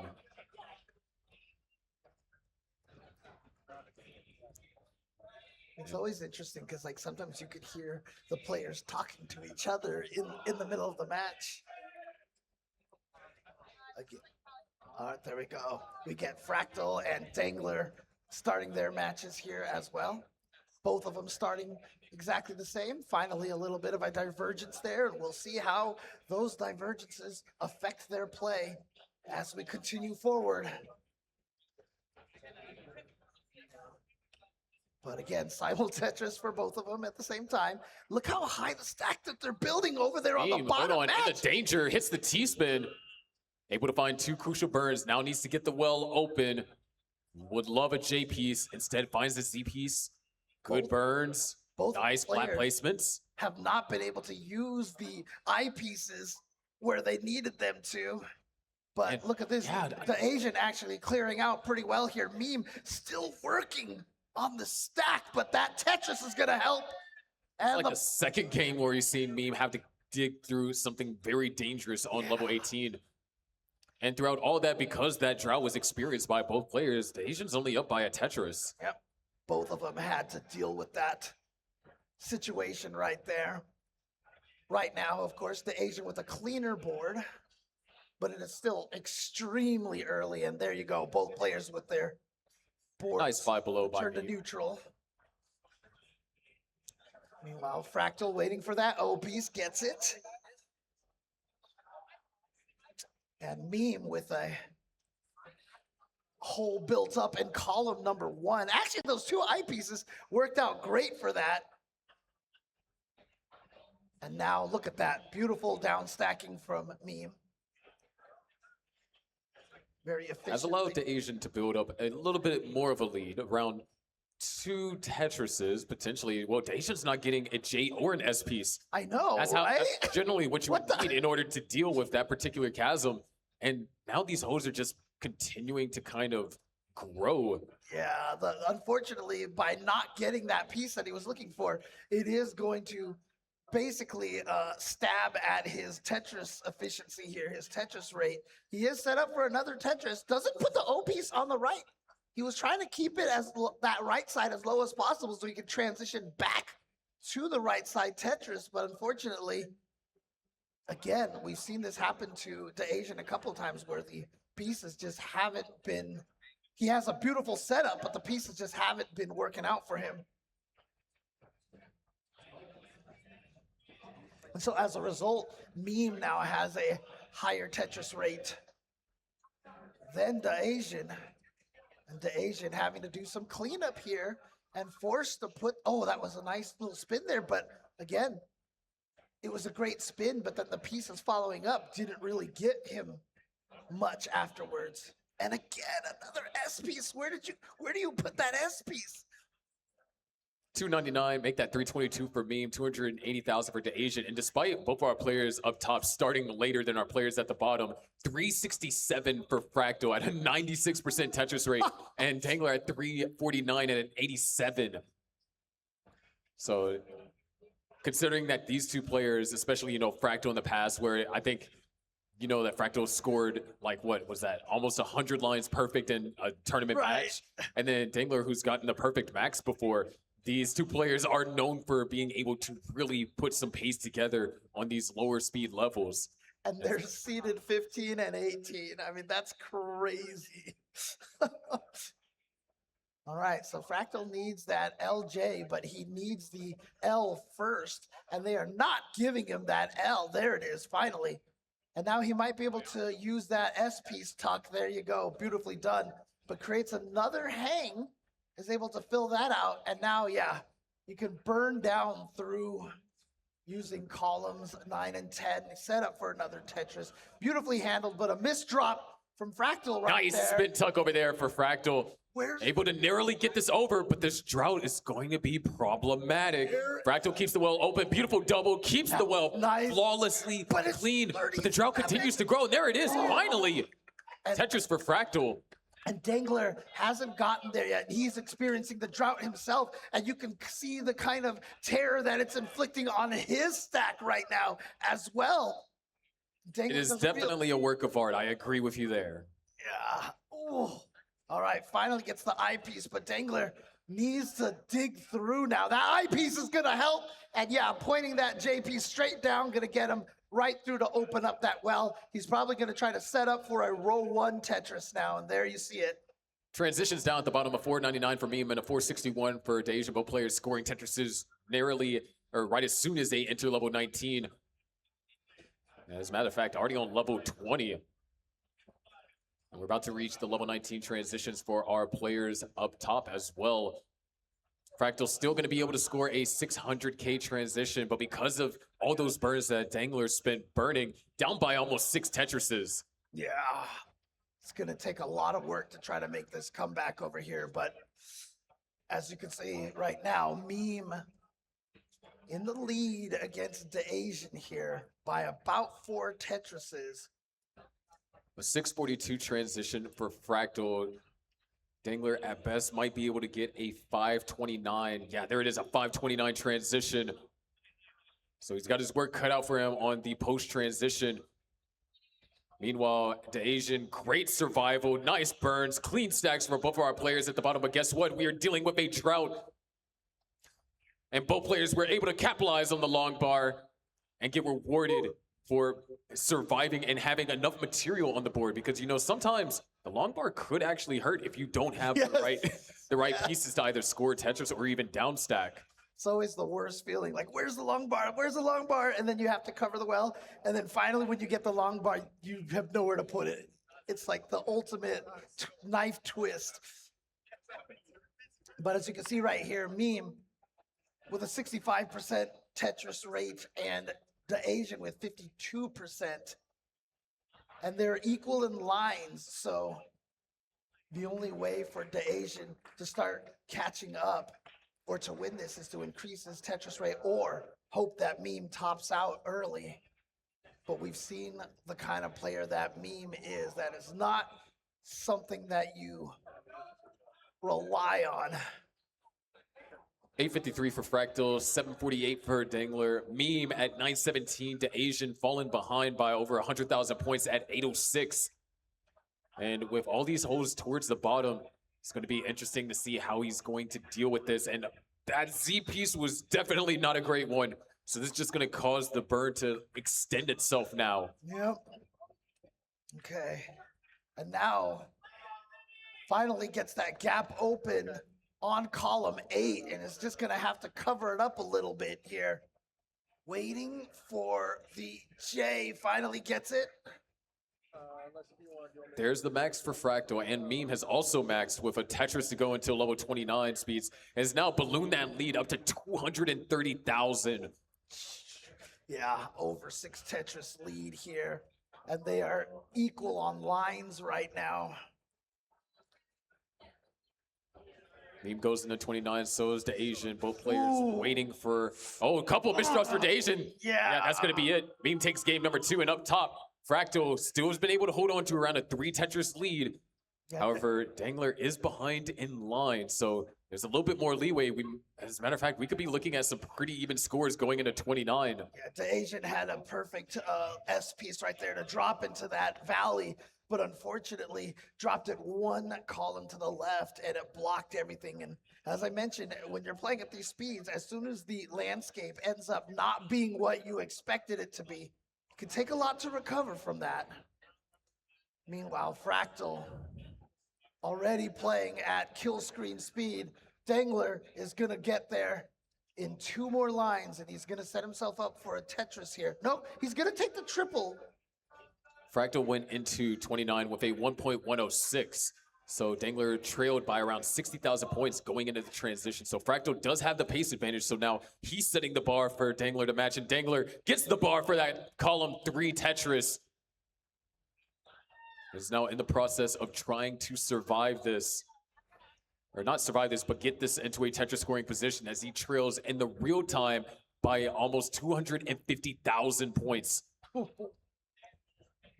Yeah, at this point, what you're gonna want to hope for is that Fractal either tops out or ends up having a really, really, unfortunate stack that he has to clean through. But again, by being down by over 5 Tetrises right now, he is behind by about 20 lines though, and the Tetris rates aren't that far apart. So if Fractal tops out, Dengler could make a comeback.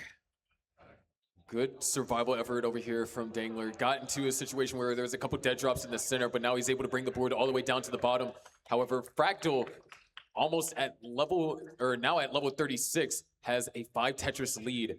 And it's a couple of misdrops from Fractal. Okay, this is he needs to keep this going because this is a very doable chase down. Was able to find 1 Tetris, and that 1 Tetris might be all he gets. Right, but that 1 Tetris is a big deal right now because Dengler has quite a chase down. He can't play as we've seen a lot of chase downs where the players are able to take a lot of singles and triples and doubles. But I feel like Dengler has to be a little more aggressive because he's running out of time.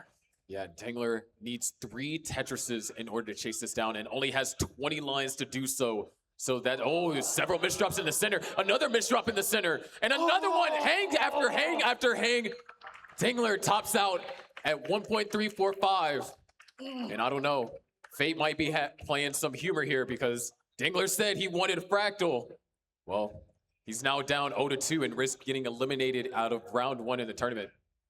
Yeah, there's a little bit of a potential monkey's paw situation here going on, but I mean, you have to understand when you are playing in these tournaments like this and you have a chase down, that is so nerve-wracking, especially when you know you have like only a few more levels to go. It is a stressful situation. Yeah, the numbers weren't lying in that one. However, down at the bottom, Meme at 169,000 has finally been able to have an opportunity to clean the stack. All right, Meme trying to clear out a little bit. Has a dirty Tetris ready to go. Beautiful tuck with that L piece. And now Meme still working on that row 1 Tetris. Goes for a little bit of a burn right there, and suddenly the drought. But I love the way that Meme has been playing very efficiently on that right side over there, burning a few columns here and there. I'm sorry, burning a few rows here and there just to not push her luck on waiting for that eyepiece.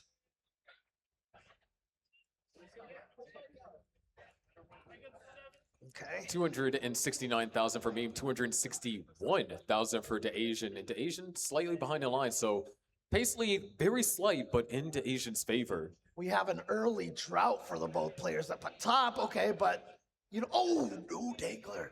That is a Those are terrifying misdrops. Hold on, wait, we could be looking at an early top out here. Eyepiece comes just barely. Oh, boy, yeah. He should be okay now, but that was definitely a scare. And what a great timing for that eyepiece. He used the eyepiece to fill in a dependency when he could have taken the Tetris and brought the stack down by 4 extra lines. All right, but there we go. Very, very comfortable position now for Dengler. Just has to, oh, there it is, perfectly. But the eyepiece come one too early, just came one too early. But he's gonna be able to slide that T-piece over. He has a neutral board, and now all he's doing is just waiting for that eyepiece. And there it is, boom! Tetris for Dengler. What a beautiful down stack right there. What a beautiful survive. And a nice micro adjustment for Dengler as well. However, he has built himself, oh wow, that is, yeah, but actually he gets the L. I was about to say an I followed by an LJ dependency. But he's got it, and boom, Tetris for Dengler. But you can see what that's done to his Tetris rate here. He's only at 48%. Meanwhile, Fractal at 80%. Dirty Tetris over there for Meme as we closing in on the level 19 transition. Oh, beautiful little micro adjustment right there from Meme. And now she's in Tetris position. Boom, Tetris for Meme, and boom, Tetris for DaAsiann.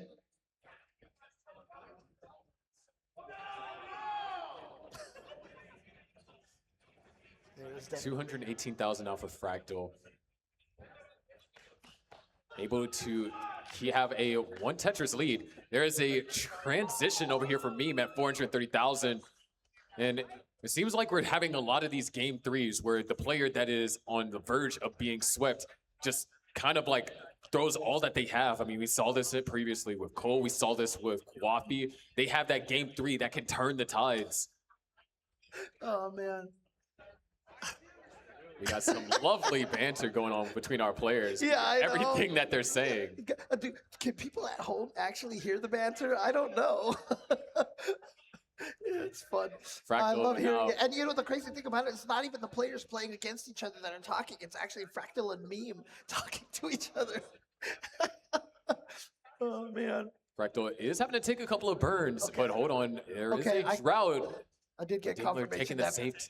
people at home cannot hear it. Okay, okay. Oh, wait. Dengler doesn't see the S flat, so misses out on a potential burn. But he finds the double, still waiting on the eyepiece. Oh, takes a triple, and now he can breathe. There's the Tetris for Dengler. Oh, yeah. Okay, okay. Fractal with a little bit of a situation over here. That's going to be a triple. So I think he's just going to stick it out here for a row 1 Tetris. Interesting placement of that S-piece. A misdrop by Fractal. Fractal's going to have to do some funky cleaning over here. Gets a dirty Vince, I guess you could call it. But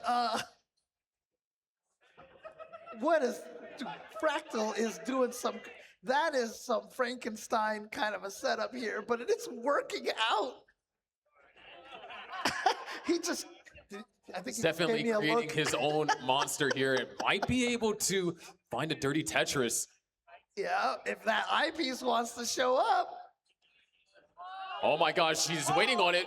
Wait, where is it? There is no eyepiece. Fractal finally gets it. And I mean, Fractal's like, yeah, that was just another day, you know? Had things continue to go wrong, I might have been flabbergasted. But Fractal was able to stay alive. With Dengler once again holding on to the lead. Yeah, the Tetris rate lead right now, he's got 56 over 43%, and Fractal is kind of stuck trying to see if he can find, oh, there is an eyepiece right there for the dirty Tetris, and he can get himself set up for another one if he can find that piece, the right piece to fit in the 10th column, which he has, and there we go, another Tetris, and perfect timing for the J piece as well, and the O piece, and now he has a great, clean board ready for the transition. Dengler already having transition. And speaking of transition, both Meme and DaAsiann very, very close to kill screen transition here. Yeah, right now it has been really separated up by a couple thousand points throughout the majority of this bottom game. And it's kind of DaAsiann now has to rely on the 29 play in order to help extend the lifespan of their match. And DaAsiann with that beautiful burn was so nice. And Meme has already transitioned over here to the kill screen speed. And DaAsiann now transitions with a fairly high stack, but gotta get something over there to the left side. He's looking for, okay, there we go. And has a triple. He's gonna take the triple. Brought it all the way down to the bottom. Meme does currently have the lead by just over a Tetris. And now DaAsiann with a long bar dependency in column 2. Wait, gonna convert that long bar dependency into a dirty Tetris over there for DaAsiann. However, Meme fired off one, so then the Tetris gains were nullified. Or rather, the point gains still scored the Tetris. Yes. 1.15, going on to DaAsiann, in trouble now. Does find a couple of birds. Look at this now, Sack. Nice little quick call, but the hang, I think that's gonna be fatal, and DaAsiann's tournament ends here at 1,085,000. Meme is good for game number 3, and up top, Dengler also in danger, hangs the eyepiece, and tops out at 645. Fractal only has a chase down of 646,000. But all the chase downs that we've seen so far have been at kill screen speed. This is just one Tetris is all that Fractal needs at this point. Yeah. It's just the level 19 speed here. And you can see Dengler's And already. that Tetris is going to do it. Fractal advances to top 16. And immediately getting up, giving each other a nice hug here. Two competitors who have faced each other many times, two good friends. And Fractal getting hyped, excited here to be moving on to the next phase of the tournament. Meanwhile, Meme just continuing her run here, practicing at kill screen Meme speed. looking, this could be a 1.7. There it Nice, got the eyepiece in there. And then now. Productions accidentally swapped the board so we can, oh, there it is, 1.7. Yeah, there we For go. Meme. Look at that, a 1.7 here. And Fractal taunting Meme as well, saying, my score's higher. Down, here we go in 5, 4, 3, 2, 1, Tetris! And you can see on the top right there, we have Tristop going against Evesy and Scuti going up against Pkric. If I mispronounce any of the names, let me know. Of course, Scuti has been on an absolute tear in the online portion of the game. And then in particular, Scuti going up against Pkric. Scuti has a 4-1 record where Scuti has won 4 of the matches after Pkric swept him, I believe, once. But we do have a novelty match, which, you know, when you think of the top players, sometimes novelty matches aren't all that common. So this is the first time that Tristop and Evesy has played each other. Oh, wow. Okay. All right. And they both had to deal with a drought at the start. As you can see, Tristop only just getting his first Tetris. Evesy, she's at a 63% Tetris rate here.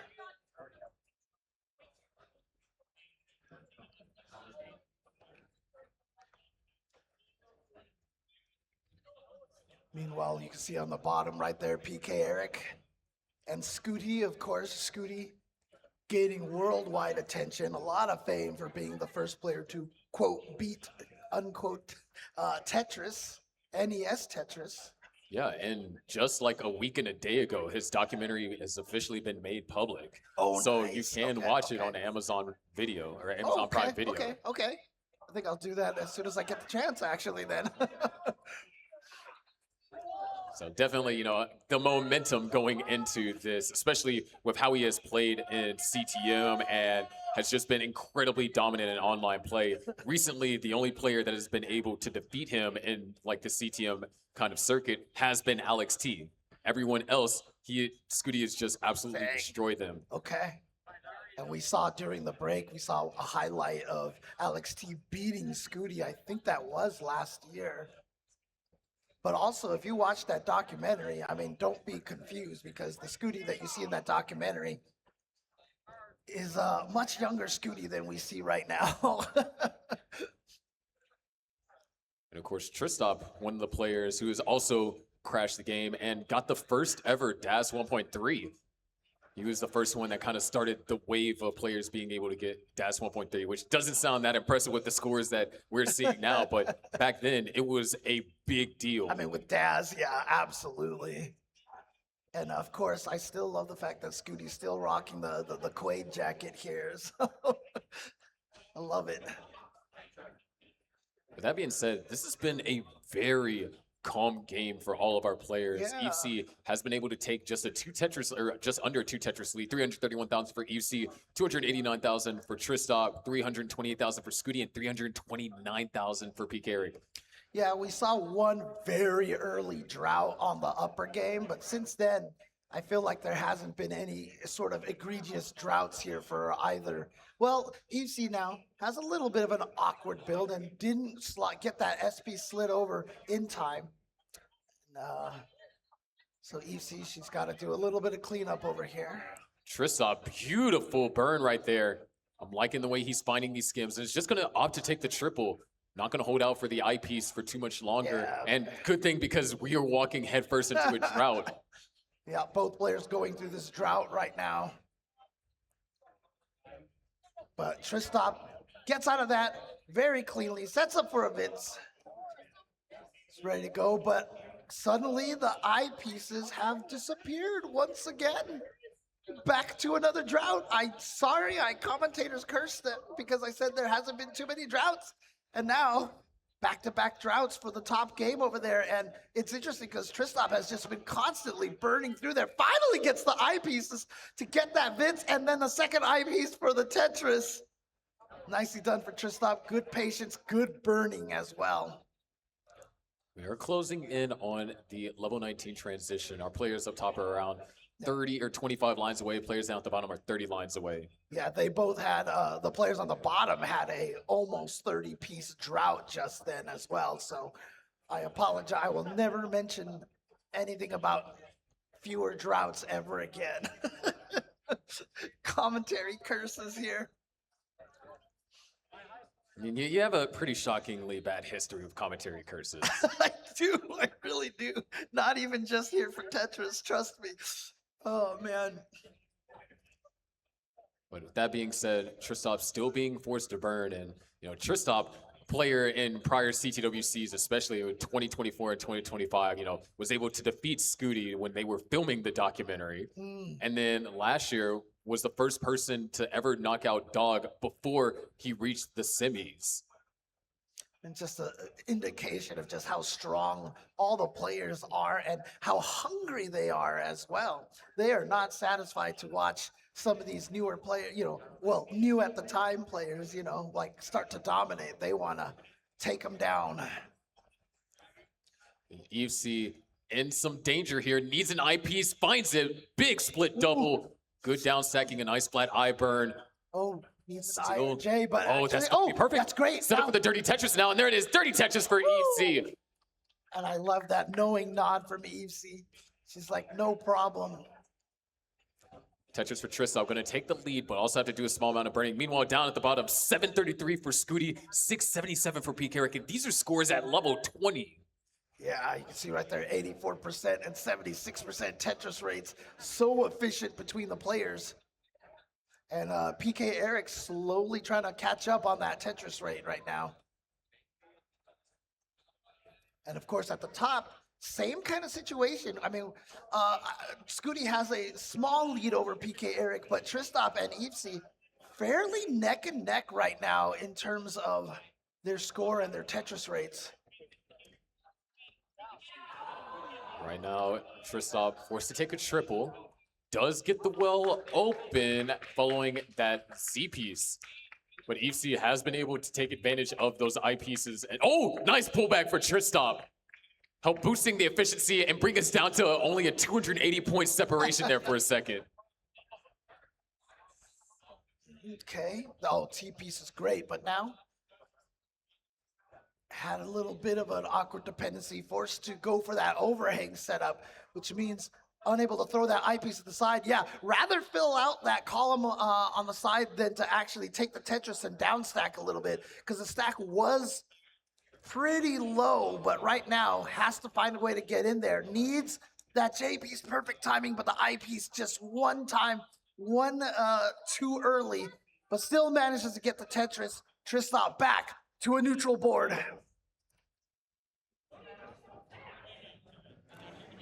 $791 for Tristop, $798 for Evesy, $990 for Scuti, and $980 for Pkric. These all around is close matches, whereas, you know, previous matches that we had this round, they were generally one-sided. There was one player that had generally a significant lead, and then maybe there was a chase down that had to be instigated. But now, this is just active playing. Both of these players, or all four of these players, are actively pushing their opponent. Nice Z-spin over there for Tristop as we get closer and closer to the level 29 transition, where the speed is going to increase yet again. And if you look at the bottom game right there, 78%, 75%, basically, and they're in the same lines right now. So Scuti with just about a 2 Tetris lead over Pkric. Actually, just a 1 Tetris lead now. But they are right next to each other here. And boom, Tetris for Pkric. And Scuti set up for a Tetris himself. But 29 speed has been reached for our players up top, and now down at the bottom as well. 1.23 to now 1.19. There's the max for Evesy. Tristop also going to max and take the lead. Pkric, beautiful board, just going to bring it down to be a little bit safe. There's a Tetris for Scuti. Yeah, a little bit of an awkward setup right here for, oh, that was a beautiful burn by Eric. Scuti, Tetris ready, minor drought being ensued. Only in the lead by a Tetris, and there it is, another Tetris for Scuti. Tristop also trying to get set up for the Tetris. No, he's going to take the burn. Look at Pkric's board right there. Needs something, it's not going to be able to find it. Scuti takes game number 1, but our focus is now up at the top. Tristop down by less than half a Tetris. Evesy and Tristop trying to get the board back into scoring position. Evesy, oh, didn't see the flat eye burn. Yeah, both of them now without a neutral board here, ready to go for Tetrises. Actually now, Tristop down, has the clean board. Evesy still going for the clean, takes the double right there. But Tristop is going to score. Tetris going into the lead as Evesy now still trying to downstack. Good burns over here for Tristop. Reopens up the well. Left side might be inaccessible, but Tristop knocks out a Tetris. Evesy brought the board all the way down. There we go. Look at that. Beautifully done. And can find the J piece. There it is. And a boom Tetris for Evesy. We are back in neck and neck territory, and we are getting into the late stages of the game. We are at level 36. Wow. Good burns over here for Tristop. Opens up the well. Tetris for Tristop. Back into the lead as Evesy had taken it. Hold on. Evesy not going to go for the left well. Yes. Both players waiting now on the next eyepiece. Evesy can't use it for a Tetris. Tristop hits a crucial 5-tap, holding out for the eyepiece. Where is it? There it is. Tetris for Tristop, and another one. 1.3 to now 1.22. Evesy is set up for the Tetris, and there's another Tetris for Tristop. Can afford 2 more. Meanwhile, Evesy Opens up the Boom, well, Tetris. justified for a Tetris. Tristop, one more Tetris available, 1.41 to now 1.27. Evesy has 2 Tetrises available and trails by more than that, so has to go for the center well. Hold on, this is still winnable by Evesy, but she has no more lines to give. And oh no, I think she burned out of it. Yeah. That's There it. goes the Tetris, There's the but Tetris, it's and not Evesy enough. is going to It's come not just enough. shy. It's not enough. Still down by 1.5. And look at the rates right there, 48 to 47%. That is an indication of just how close they were to each other. Again, coming down to the very, very end. What a great match there on the top. It was possible. That's the thing. It was possible, but the win condition for Evesy there, it had to be a perfect level Yes. 38. And already level 29 speed is hard enough to play. You're forced to play a little bit more safer than you would on level 19 or level 18 because you have less maneuverability. But to ask to be perfect, not take any birds. Look at these scores on the screen. It was 1.2, 1.2, 1.3, 1.4. It's crazy. But we've got Pkric and Scuti starting their next games here, going up against each other. And also, I want to give a shout out to all the judges who have been on the stage right now. Arbaro up here on the stage, doing all the work. So shout outs to him, guiding the players and making sure that they're ready to go. There's a lot of roles here at CTWC here that we don't get to see as much, a shine for. So I definitely want to take the time to give a shout outs to all of our judges on the stream and all the other stations as well. Shout outs to Arbaro and everybody else who's been helping out. But all 4 games haven't started. Pkric and Scuti are going to be a little bit ahead of where Evesy and Tristop are.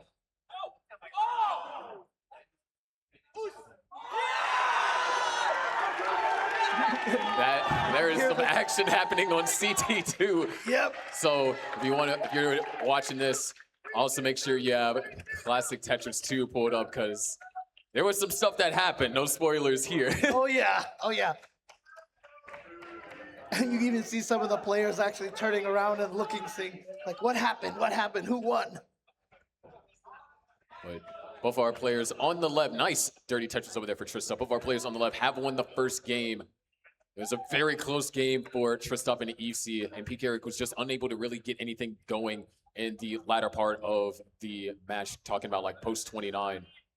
That Tristop But having it's the to best do of a little 5. bit of clean right here and actually gets the Tetris, but now has the J requirement here. And all he's been getting are L's. Finally gets a J piece. Has a little bit of an awkward overhang, but actually beautifully done by Tristop. It was so nice getting that clean there. But now, I like the delay burn Tristop set up right there and got the pieces for it. So nice. And look at that. 2 Tetrises just like that in Tristop. Back to a nice, safe, neutral board. Does create another little overhang there. Oh, wow. That was so good. Those pieces were so good for him. And again, Tetris right there. Tristop, beautiful manipulation of the pieces right there. speaking of manipulation of the pieces, down at the bottom, 300,000 for Scuti before 60 lines. And like I said, you know, generally, if you're looking for a 650K transition, you want 100,000 every 20 lines. So if you have more than 100, that ratio of 100,000 every 20 lines, you're starting to get closer and closer to that 700K transition territory. We've got a situation here for Pkric. I don't think he's going to be able to. Oh, okay. That was a career little slip in there. Wasn't going to be able to solve that completely, but going to open that up. Now, if he has the right pieces, he can't get a dirty Tetris here, but the right pieces are not happening here. As you can see, has to block that well, has to block the other well. Beautiful flat T-burn over there for Tristop, but Pkric is going to be safe. Good L. Yeah, having a little bit of trouble here, but that J piece is going to help. The L piece is going to help, but column 5 is still blocked. Column 5 and column 6 are some of the harder wells to open up. But he has managed to open up and gets a boom, dirty Tetris. Setting up for this is crazy. If he gets the Vits, he can have the Yeah. center world Tetris, or can burn out of it with the J. Oh, there you It was go. a very versatile setup. Yeah. And Okay. having to take the burns there. But he's still setting himself up for the dirty Tetris. Not going for too much of a risk there. Not really a good place to place that J piece, but a beautiful burn right there. Nicely done for Pkric. And he's continuing to go for it. Yeah, not going to go for the triple. He's looking for another J piece. Not going to get it just yet, but is set up for another. Oh, actually, that L spam right there was actually great for him. Tristop in a little bit of a tricky position. That- Trying to get this open. Not quite finding the pieces that he's looking for, but does find the eyepiece. There's a dirty Tetris. Needs one more eyepiece. Oh, actually, I like that beautiful conversion of that eyepiece dependency into just an L dependency, as Evesy now fighting for her life up here.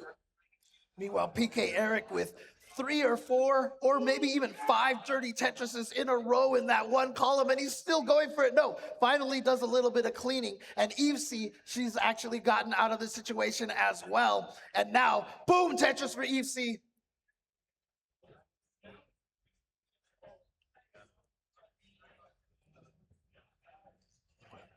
Another Tetris, and we got a pretty close match down here at the bottom, or up top. Down at the bottom, it's not particularly close just yet. Scuti with an 8 Tetris lead as we're going into the level 19 transition. Scuti with an 88%. Meanwhile, Pkric 58%. Rick is going to have to do a lot of work to try to catch up to Scuti.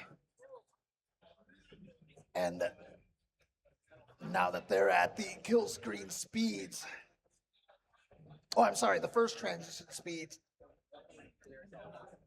it's definitely going to be a lot harder, but still doable. You just have to hope that, you know, your opponent gets into a situation where they have to do a lot of cleaning. But 685 for Scuti, 549 for Pkric. Evesy at 561 with 1 burn line to go, and Tristop at 502. And Rick now with an awkward build, trying to rotate that T piece in there. Couldn't quite get it, so he's going to have to settle with the triple. And there's a triple again. And you know what? Rick might just have himself a nice, dirty Tetris here. And there it is. Boom. Tetris for Rick. And boom. Another Tetris for Rick. And you know what? Beautiful timing for those pieces to get all the way down to a cleaner stack. And look at that. Back in action here, but Scuti still with the 80% Tetris rate.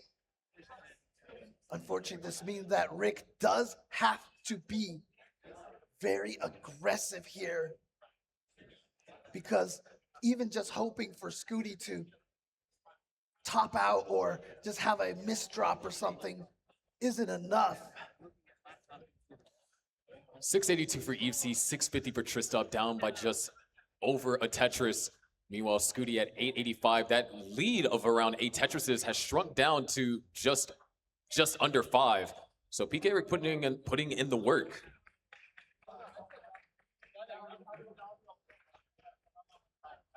All right. Pkric getting that well opened up. Has the Tetris. There we go.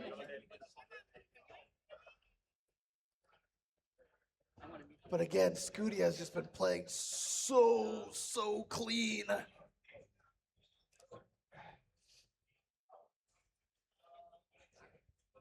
Oof.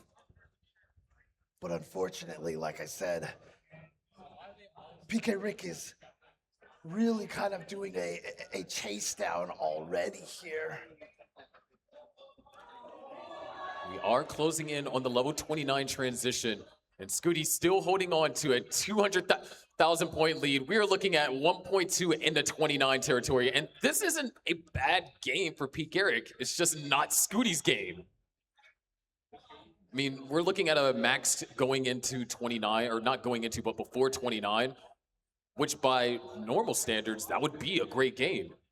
It's just, Scuti is playing phenomenally. I mean, there it is, the 1.2, and he still has a Tetris before 29 speeds. Nice dirty Tetris for Tristop. And so right there, however, Evesy still with a higher Tetris rate. And so There's that Tetris for Scuti. Players down at the bottom has reached level 29. Scuti with the 1.339. Pkric with a high 1.0.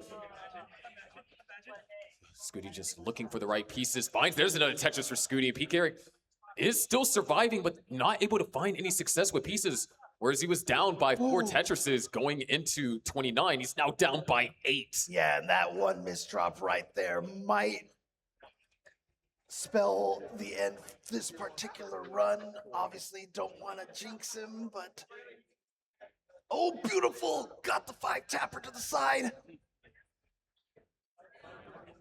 And look at this, still surviving. And it's crazy. This survive right now. Scuti, big Tetris right there. Pkric is still Oh, keeping on going, but and yet what is this score from Scuti? 1.6 in level 34. This is what He's I mean. ahead of Pkric by 400,000 points. this is what I was just trying to get at here. Like, you have Pkric who's playing and surviving beautifully, and yet still down by over 11 Tetrises. What? Scuti's continuing to grow this up top. Tristop has the lead, and Pkric's just going to top out. But what is this game by Scuti? 1.7. We are in 1.9 territory. Up top, 1 million or 1,300,000 for Tristop, 1,200,000 for Evesy. Wow, that's a lot of S's over here for Scuti. So that's going to put a damper on things. But he has successfully taken game number 2. Is he setting up center? Oh wait, he actually got that over to the left. Maybe one more Tetris for the 1.8. Yes, he gets it. But hold on, it is not over. There is still action happening at the top. Tristop with a 100,000 point lead going up against Evesy, but is also a level ahead, maybe even more. Tristop knocks down a Tetris, still has a couple more available, but Evesy running into misdrops, not able to get pieces over to the left. Maybe a Hail Mary, can't get it over. Evesy tops out. Tristop takes game number 2. And so on both games here, we have a 2-0 lead on both sides here. Tristop just continuing to play through, gets that dirty Tetris there. That is ridiculous. And look at this, a 1.6 from Tristop as well here. I mean, from Scuti's end, I mean, I've had him double my score in a match before, but to see him Oh no. beat Pkric score by 700,000 is just ridiculous. And it's not like my score that he doubled was bad. It was like a mid 900K. Well, game 3 is going to start on the bottom over there between Scuti and Pkric. Really apologize. I garbled that name for a bit there.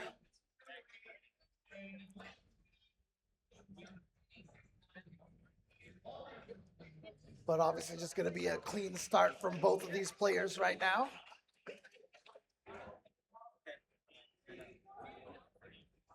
Once again, we're on the precipice of a couple more sweeps being added here in round 1.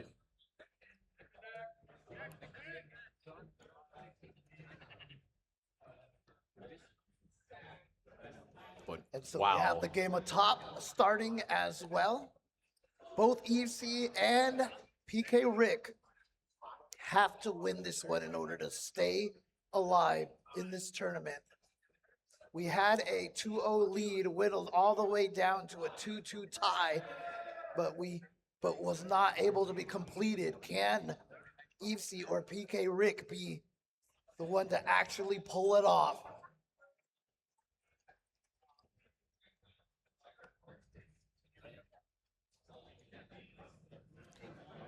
But so far, it looks like Scuti having a little bit of a tougher start. Not a bad start, just some inefficiencies here and there. And when you're talking about players of his caliber, that's what a tough start is. It's like, oh, Right? I missed out on a Tetris, so I don't get flawless 40 lines. Right? But yeah, Pkric right now trying to get through this situation up here just hasn't been getting very friendly pieces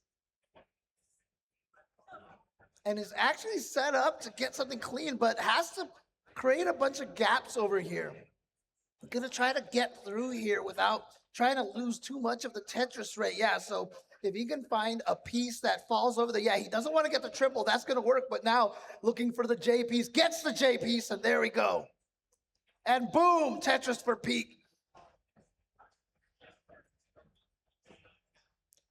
Evesy setting up for a dirty Tetris, but this drought. Oh, the hang of the square! Oh, no. Still able to get the dirty Tetris, so brings the stack down by 4 lines, but that could have been fatal. Yeah, but oh, beautiful timing for that I piece. Gonna get into that gap over there. Oh, nicely done burn right there from Evesy. So clearly, she's gonna be able to survive that misdrop. But again, the damage is on the Tetris rate. She could go for a dirty Tetris. No, just goes for the burn instead. Doesn't want to risk it. And I respect that. Yeah. You definitely want to push it because this is game 3. You don't have any more chances when you're down 0-2. But at the same time, you don't want to have like an early top out and then that be the end of your tournament run. Right. Living is better because if you can survive, your opponent could, run into a situation. Oh, okay. You know what? Evesy again with another tough situation to handle. Not going to be anything that she can't escape from, but it's just slowing down the recovery. Oh, that is a great piece right there. And actually now set up for a dirty Tetris.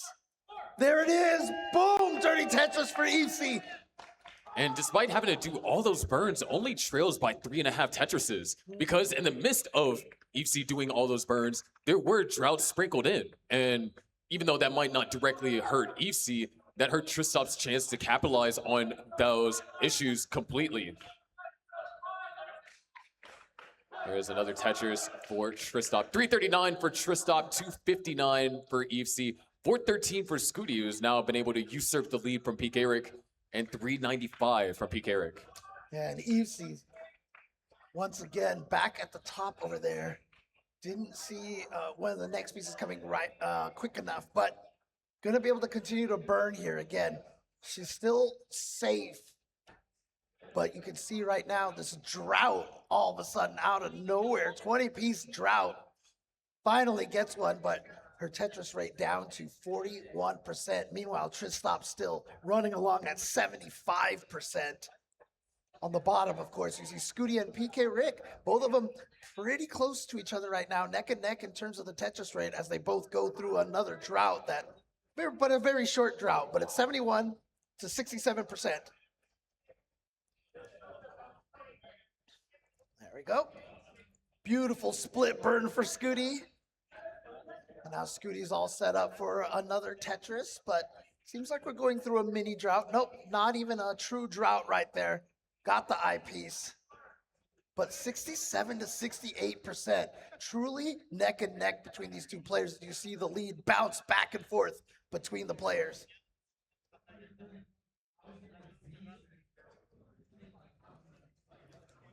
Tristop with the pullback, wants to continue waiting for the eyepiece, and there it is, Tetris. We do have our transitions at the bottom. 558 for Scuti, 541 for Pkric. Yeah, very, very close match between these two. Oh, okay. Beautiful burn right there from Pkric, and it's going to work out for him. And another Tetris.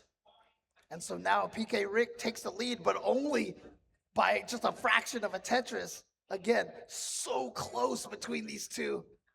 But that S piece came at a bad time for Rick. And we're going to have an interesting situation up top. Evesy's going to be ahead in lines because of how high she was stacking. With that now, Tristop, 605 transition, roughly 100,000 point lead up against Evesy, and Evesy's not clean, so is losing out on efficiency as there's 2 Tetrises for Tristop, and Scuti executes the bits. Stacking up a little bit high, so it's going to bring the stack down a little bit. Still maintaining the lead over Pkric. Yeah, slight lead. Oh, but a little bit of a misdrop right there from Scuti right there. But it was fixed up almost immediately. Yeah, but it is going to allow the Tetris rates to catch up a little bit over here. As you can see, just still 65 to 68 though. Meanwhile, Evesy trying to get to that column 10, finally gets there, Tetris. But now needs... He needs the eyepiece though. Yeah. And those misdrops from Tristop. Oh. Might be a potential window of opportunity. No, he opens up the well, but where's the eyepiece? The drought counter keeps building. Tristop needs the eyepiece, can't find it. Evesy has a chase down of 690,000. Yeah, this is a very long chase down right here. However, she has a lot of time, only at level 24, so she doesn't even have to play aggressive at this point. This, like we said earlier, this is exactly what we said. Surviving is more important because you get yourself opportunities like this. And while I mentioned before that chase downs can be kind of nerve-wracking, but in this situation right here, I think Evesy can stay pretty calm in this situation because she has so many levels to make this catch up here. But hold on, there it is. Eyepiece is going to help things out, down by just 3 Tetrises. Can get this before 29, but if it gets into 29, Evesy does have the capability to score those points on that level of speed as well. And only 1.5 Tetrises left to go for Evesy.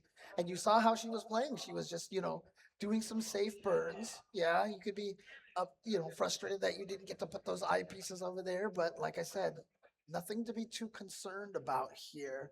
Opened up for the Tetris again. And she only just needs 1 Tetris and change. So she's just going for the triples. I really like the way that she's playing this. Very safe, nothing aggressive. I mean, still level 27, so even quite a ways away from even having to go for the kill screen transition, which Pkric and Scuti have both gone to. And they're still neck and neck down there as Evesy successfully gets the chase down and sends it to a 4th game here. But at the bottom right now, it is heating up down there. We are at the kill screen speeds, and like I said, they are so close, although Scuti is now starting to pick up a bigger lead here. Yeah, now up by just under 100,000 points. However, neither player has really been able to get into a scoring position here on level 31. Scuti close to getting into a scoring position here on level 32, and so is Pkric, so the scoring can resume. Good skim. Pkric knocks out a Tetris, closes the gap down to 56,000. Both players Tetris ready. Scuti having to do a little bit of sacrificing here. And this might get a little dangerous, but Scuti, another misdrop. Might be able to slide it over, opens up the well, knocks down the Tetris as Pkric's board is getting up higher and higher. Yeah, Pkric's board a little bit dodgy here. He's able to survive this right now, but it is hurting his Tetris rate, and then he couldn't get that piece over. He ends up topping out, and Scuti will move on. 3-0 over Pkric. Everybody, round of applause for Pkric. Amazingly done here.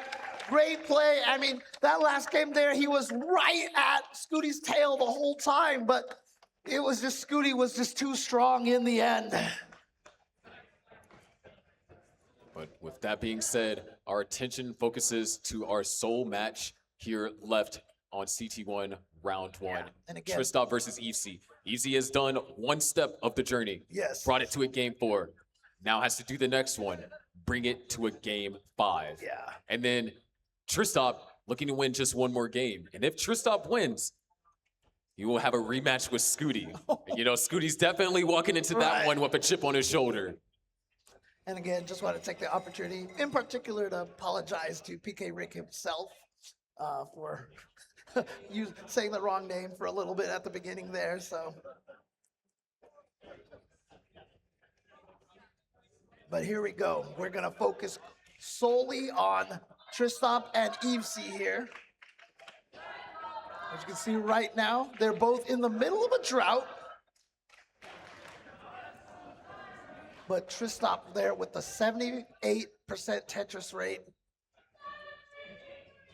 Of course, again, this early on in the matches, the Tetris rate, it can fluctuate wildly because we haven't gotten that many lines just yet.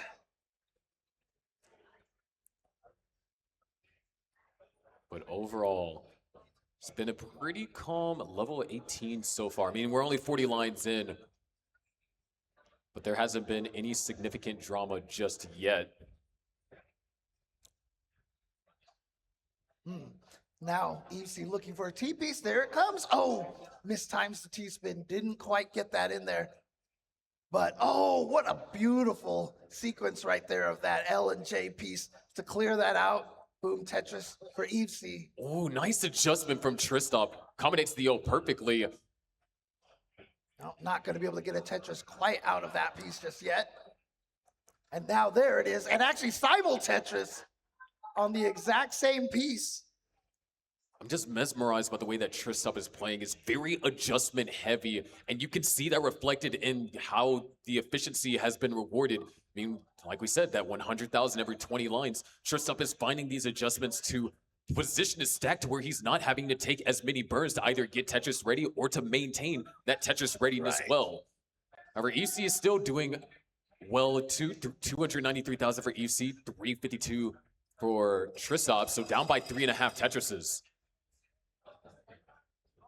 And there you go, boom, Tetris for Evesy. Evesy's gonna go for the double eye piece to set up a Tetris to, you know, save herself from having to burn any extra lines. There's a burn right there, and creating the nice little O stack over there, the little chimney stack on the left side of the board.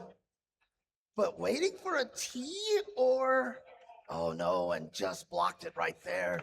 Both players actually running into some trouble with this sequence, and Tristop, J-piece dependent. Hold on a second. The dependency gets swapped, but Tristop does find the J-piece eventually. Okay, yeah. Good burns, nice. Straight down. Yep. Wow, Again, straight down. perfect Okay. JLJ for Tristop. Yeah. Would love to get one more L. There it is, maybe an I-piece.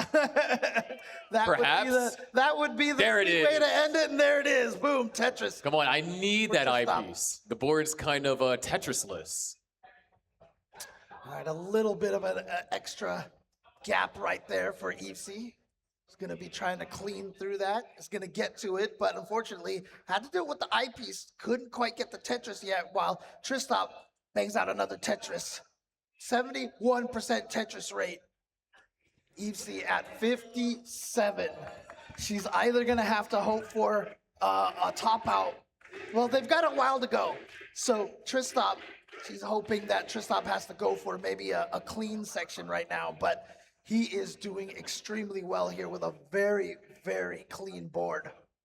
Yeah, but we are closing in on the level 19 transition here. Only 10 lines to go. Scratch that, 6 lines to go for Tristop, so 2 more Tetrises can be scored in that. Evesy can score 2 more Tetrises as well.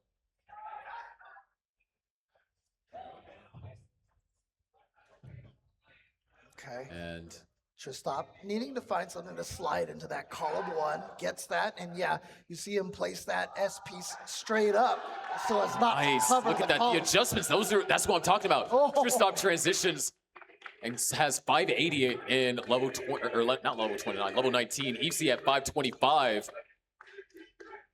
As we hear the chants of CT3 in the background there, some exciting action going there. Remember, we are streaming on a lot of different platforms, on a lot of different channels here. And Evesy has a dirty Tetris set up, and boom, Tetris for Evesy. And she was thinking about maybe going for another dirty Tetris, but It's decided kind to of clean. just man, these S's are really Oh, being complicated. jeez. And Evesy, I have full faith that she'll be able to survive this, but it's not just about survival. You got to be efficient as well. And Tristop is taking advantage of these small bits of inefficiency and converting them into Tetrises. Is now up by 2 Tetrises, but a missed drop by Tristop. Okay. This is a dangerous. And another missed drop by Tristop. Hold on, this can get a little bit dangerous now. Oh, my beautifully gosh, done, he beautifully actually done. went for that and got it. That was so good. But it's not over. A little bit of a dangerous left. Okay, nice, good burn. Would love an L. Make that an But now I. it needs 2 eye pieces, so yeah. Oh, There's wow, one. what a beautiful burn.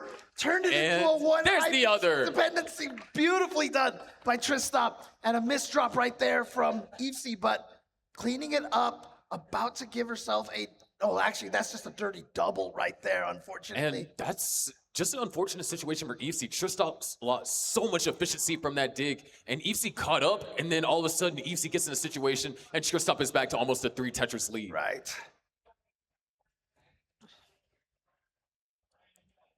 But now, both players' stack have normalized. 719 to now 806. Evesy with the J-piece dependency gets the J-piece. However, Tristop uses the I-piece to score Tetris, and Evesy covers up the well right as soon as the I-piece comes. Simul Tetris right there. 754 for Evesy. 869 for Tristop. And Tristop just throwing those eyepieces over there is like, oh, I can't use you right now. I'll just throw you to the left. And right now, both the players just real calm. We had a lot of drama in the mid game, and now it's just very calm play right until we hit the storm that is 29. Well, the problem right now is Evesy had a big O-piece dependency, was able to solve a little bit of it, but you can still see it's still, you know, rearing its ugly head right here, but finally got through there and boom, Tetris for Evesy. Meanwhile, Tristop also set up for a nice Tetris, ready to go. Boom, Tetris for Tristop as well. But Tristop maintaining a 10% lead in that Tetris rate. And again, the later it gets, the harder it is to make up and catch up with those rates. But Tetrises are worth more the further you get in, and now we're in level 29 for Tristop, 126,000 point lead as Evesy has one more Tetris on the table before 29, and she will find it going into 29 with almost a max. There it is, 1 million points on both players' boards. Make that a 1.1 million for Tristop. Evesy's tournament life is on the line for this game, and Tristop a couple of misdrops. Yeah. And not able to get the TPs all the way over. Hold on, this is starting to get a little bit dangerous for Tristop. Oh, And those no, eggs, that's going to be fatal. Evesy has an opportunity. 1,141,000. There's a Tetris. I mean, the last time we saw Evesy make the chase down, she did it with not kill screen speed. Can she pull this off here? You can see trying to play as safe as possible here. Not going for anything too crazy. Just going for singles right now. Less than a Tetris to go. Can she bring this to a game? 5, a decider. It's very low points needed, but it's not trivial. We've seen these chase downs fail earlier today. Yep. But the Tetris has been set up. Look at this drought. There it is. After 41 pieces, Evesy gets the eyepiece. And ladies and gentlemen, we are going to a decider. Decider! And Luke, see the hype from Evesy right now. She's like, I'm bringing it all the way back. Like I said, we have seen this before. The reverse 3-0. This is something that Evesy is going to try to pull off here. We've got a decider. This is what you guys want to see here on the main Classic Tetris stream here to end the day. An amazing match like this.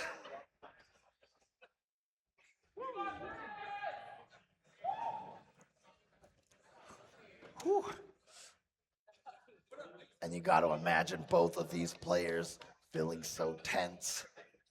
And then you got to wonder, like Scuti, I'm sure Scuti, like you mentioned, would love to go up against Tristop to get that revenge, but Evesy right now, maybe playing spoiler.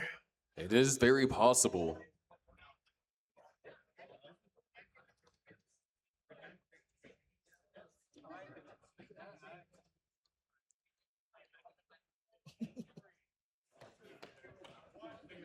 Tetris. Let's go. All right. Our ref just counted down our players. So this is it, game 5. Our last game here on Classic Tetris for today. And Evesy already able to find the early Tetris conversion. Tristop will follow suit. Yep, Tristop gets his first, and now both of them on their second Tetrises with fairly identical boards for a brief moment there. But now, both of them, I mean, this early phase right here is just about managing the stack, trying to keep everything as clean as possible, and building a nice point base for the first or second, you know, really killer drought or misdrop. Yeah, and speaking of misdrops.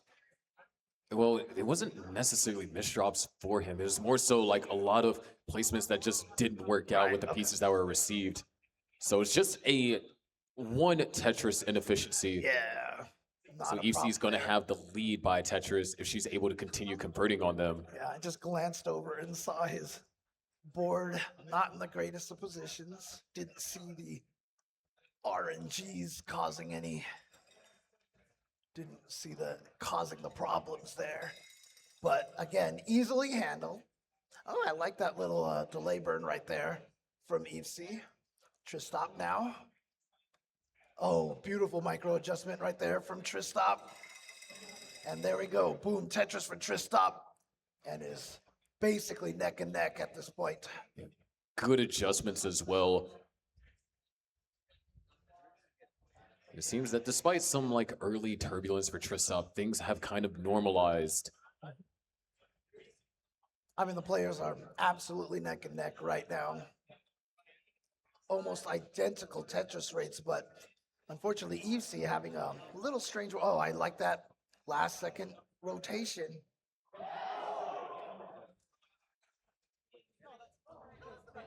Dealing with this drought here now. Finally, the drought ends, allowing Evesy to get that Tetris. Tristop. Oh, yeah. Beautiful. Saw the second IP you can see like there was like a little hesitation back and forth. And that's just because Tristop is very key on making these adjustments. Yeah. I mean, Tristop himself on his YouTube channel, he has made videos about adjustments. In fact, he's made a detailed guide about rolling. So if you want to get better at rolling, you should definitely check out Tristop's YouTube channel. That's what I like to call those little micro adjustments, those last second adjustments to make the next piece work beautifully. And Tristop clears that line just in time for the Tetris. Tristop looking very strong here. Actually, both players very strong here at 78% Tetris rate. They are truly neck and neck. Well, 2 Tetris difference. I'm not sure if I'd consider that exactly neck and neck. I'd say like maybe shoulder to shoulder. Okay, fair enough, fair enough. 381 now for Tristop. So we have potential 600K transitions on the table.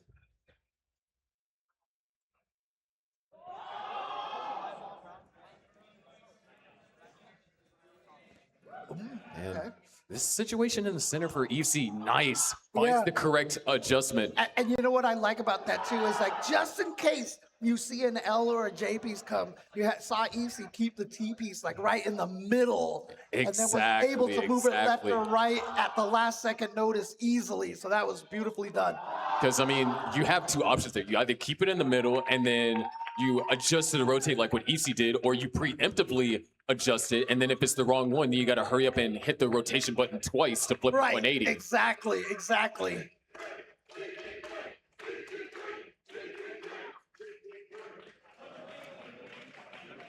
can see right there that Tristop has built up a Tetris rate lead, thus the 2.5, now actually over 3 Tetris lead that Tristop has. And boom, Tetris for Evesy. But, oh, just an awkward time to get that many J pieces in a row. Meanwhile, Tristop needs an L piece to slide right in there. Both players need an L piece, actually. And Evesy is going to convert the L dependency into a J. Nice. And finds an alternate solution. Yeah, beautiful. And that's going to work. Yep. But now, going to create a little bit of an extra eyepiece dependency. Yeah, she's going to cover that up over there. And now all of a sudden, Z pieces out of nowhere with not a good spot to drop those Z pieces. And there we go. Going to go for the Tetris as opposed to trying to fill out that column 9 there. But look at this, a 650K transition on the table for Tristop. If he can find this last eyepiece, he's holding out for it. He wants it, but no, it's just going to take the burns. That's 641 for Tristop. A strong start here into our second third of the game. And Evesy's going to transition at 547 on almost 100K deficit upon reaching the transition. And Tristop not finding this eyepiece in time. And yeah, a little bit of trouble there for Evesy as well. Ooh. So both of them have good stacks for that Tetris, but still with a gap in the middle over there. Evesy is looking for that beautiful micro adjustment for Evesy right there. Gets it opened up, made sure that well was opened up for the Tetris. Tristop with a very, very clean board here. Set himself for a Tetris and boom! Tetris for Tristop. Tristop, oh, again, great micro adjustment right there, sliding that O piece the last second as soon as he saw the J piece coming up. And he's going to tuck that right in there as well. Evesy might be just committing to this row 2 Tetris. One less row to play with, but with rolling, that's still something that can be managed. However, Tristop is keeping things going strong. A 4.5 Tetris lead, set up for the Tetris. Nice skim. 8-14 for Tristop, 6.55. Make that 6.83 for Evesy. It's funny that you say that. I realize now I've been a programmer this whole time, and I've been calling that a row 1 Tetris. I guess I'm starting at row 0. All right, there we go. Boom, Tetris. Oh, nice micro adjustment for Evesy there. Still very calm game. Both players now with a very workable board. Evesy able to throw those pieces over to the left. And this is a problem. Normally, you know, if you're in Evesy's case, you don't want to hear that, oh, my opponent Tristop is doing fine, because that means you're forced to match Tristop's efficiency so the lead doesn't grow. You want Tristop to run into a dig so then you can at least chase down some of that active deficit. Because Tristop's still in the lead by 157,000. Right.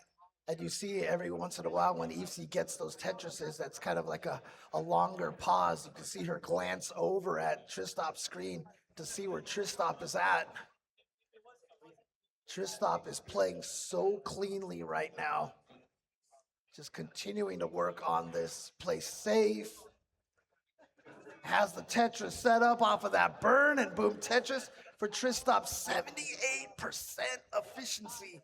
Yes, we're looking at a 1.1 with this next Tetris. A 1.1 going into level 27. Evesy was able to hold out, find all the necessary burns, open up the well. 946 now for Evesy. Just shy of being able to utilize that eyepiece for a Tetris, but can use the next one. One Tetris away, and we will see the 1,000,000 points as Tristop can potentially go in with a 1.2. James, we're about to reach our third, the 29 play. This is where Tristop lost the last game to. That's right. It's just going to go in, triple in. Basically a 1.2 for Tristop at level 29. Evesy with one more Tetris left to give. Gives that Tetris, goes in with a 1,088,000. And now we're off. This is game 5. This is the decider. Tristop opens up the well, but a drought counter starts. Nice 5-tap over there by Tristop, getting the TPs over. That actually saved the game for him. As the drought continues to grow, good drought management being executed over here by both players as this drought is starting to grow into some very unfavorable numbers. Evesy is getting in trouble, able to not quite throw piece. No, hold on. There's still a chance. If the eyepiece comes, she might be saved. Can't do anything though. Won't come. And Tristop is going to take it 3-2. Another 0-3, reverse 0-3, stopped short. And Tristop is going to take it, advance forward in such a close match. Everyone, round of applause for Evesy. Evesy definitely had the crowd rooting for her, but Tristop, he is once again back in that top 16, and once again, he will play Blue Scuti. But my gosh, Tristop gonna just mulling this out. But man, that drought, I mean, I saw it when Tristop had to live through that, but then it was as Evesy stack got higher and higher, I was like, man, if only Evesy could hold out just a little while longer and maybe try and find some post-drought recovery. But that's gonna be it for Tristop, a 1.45. Round of applause for both of these players here.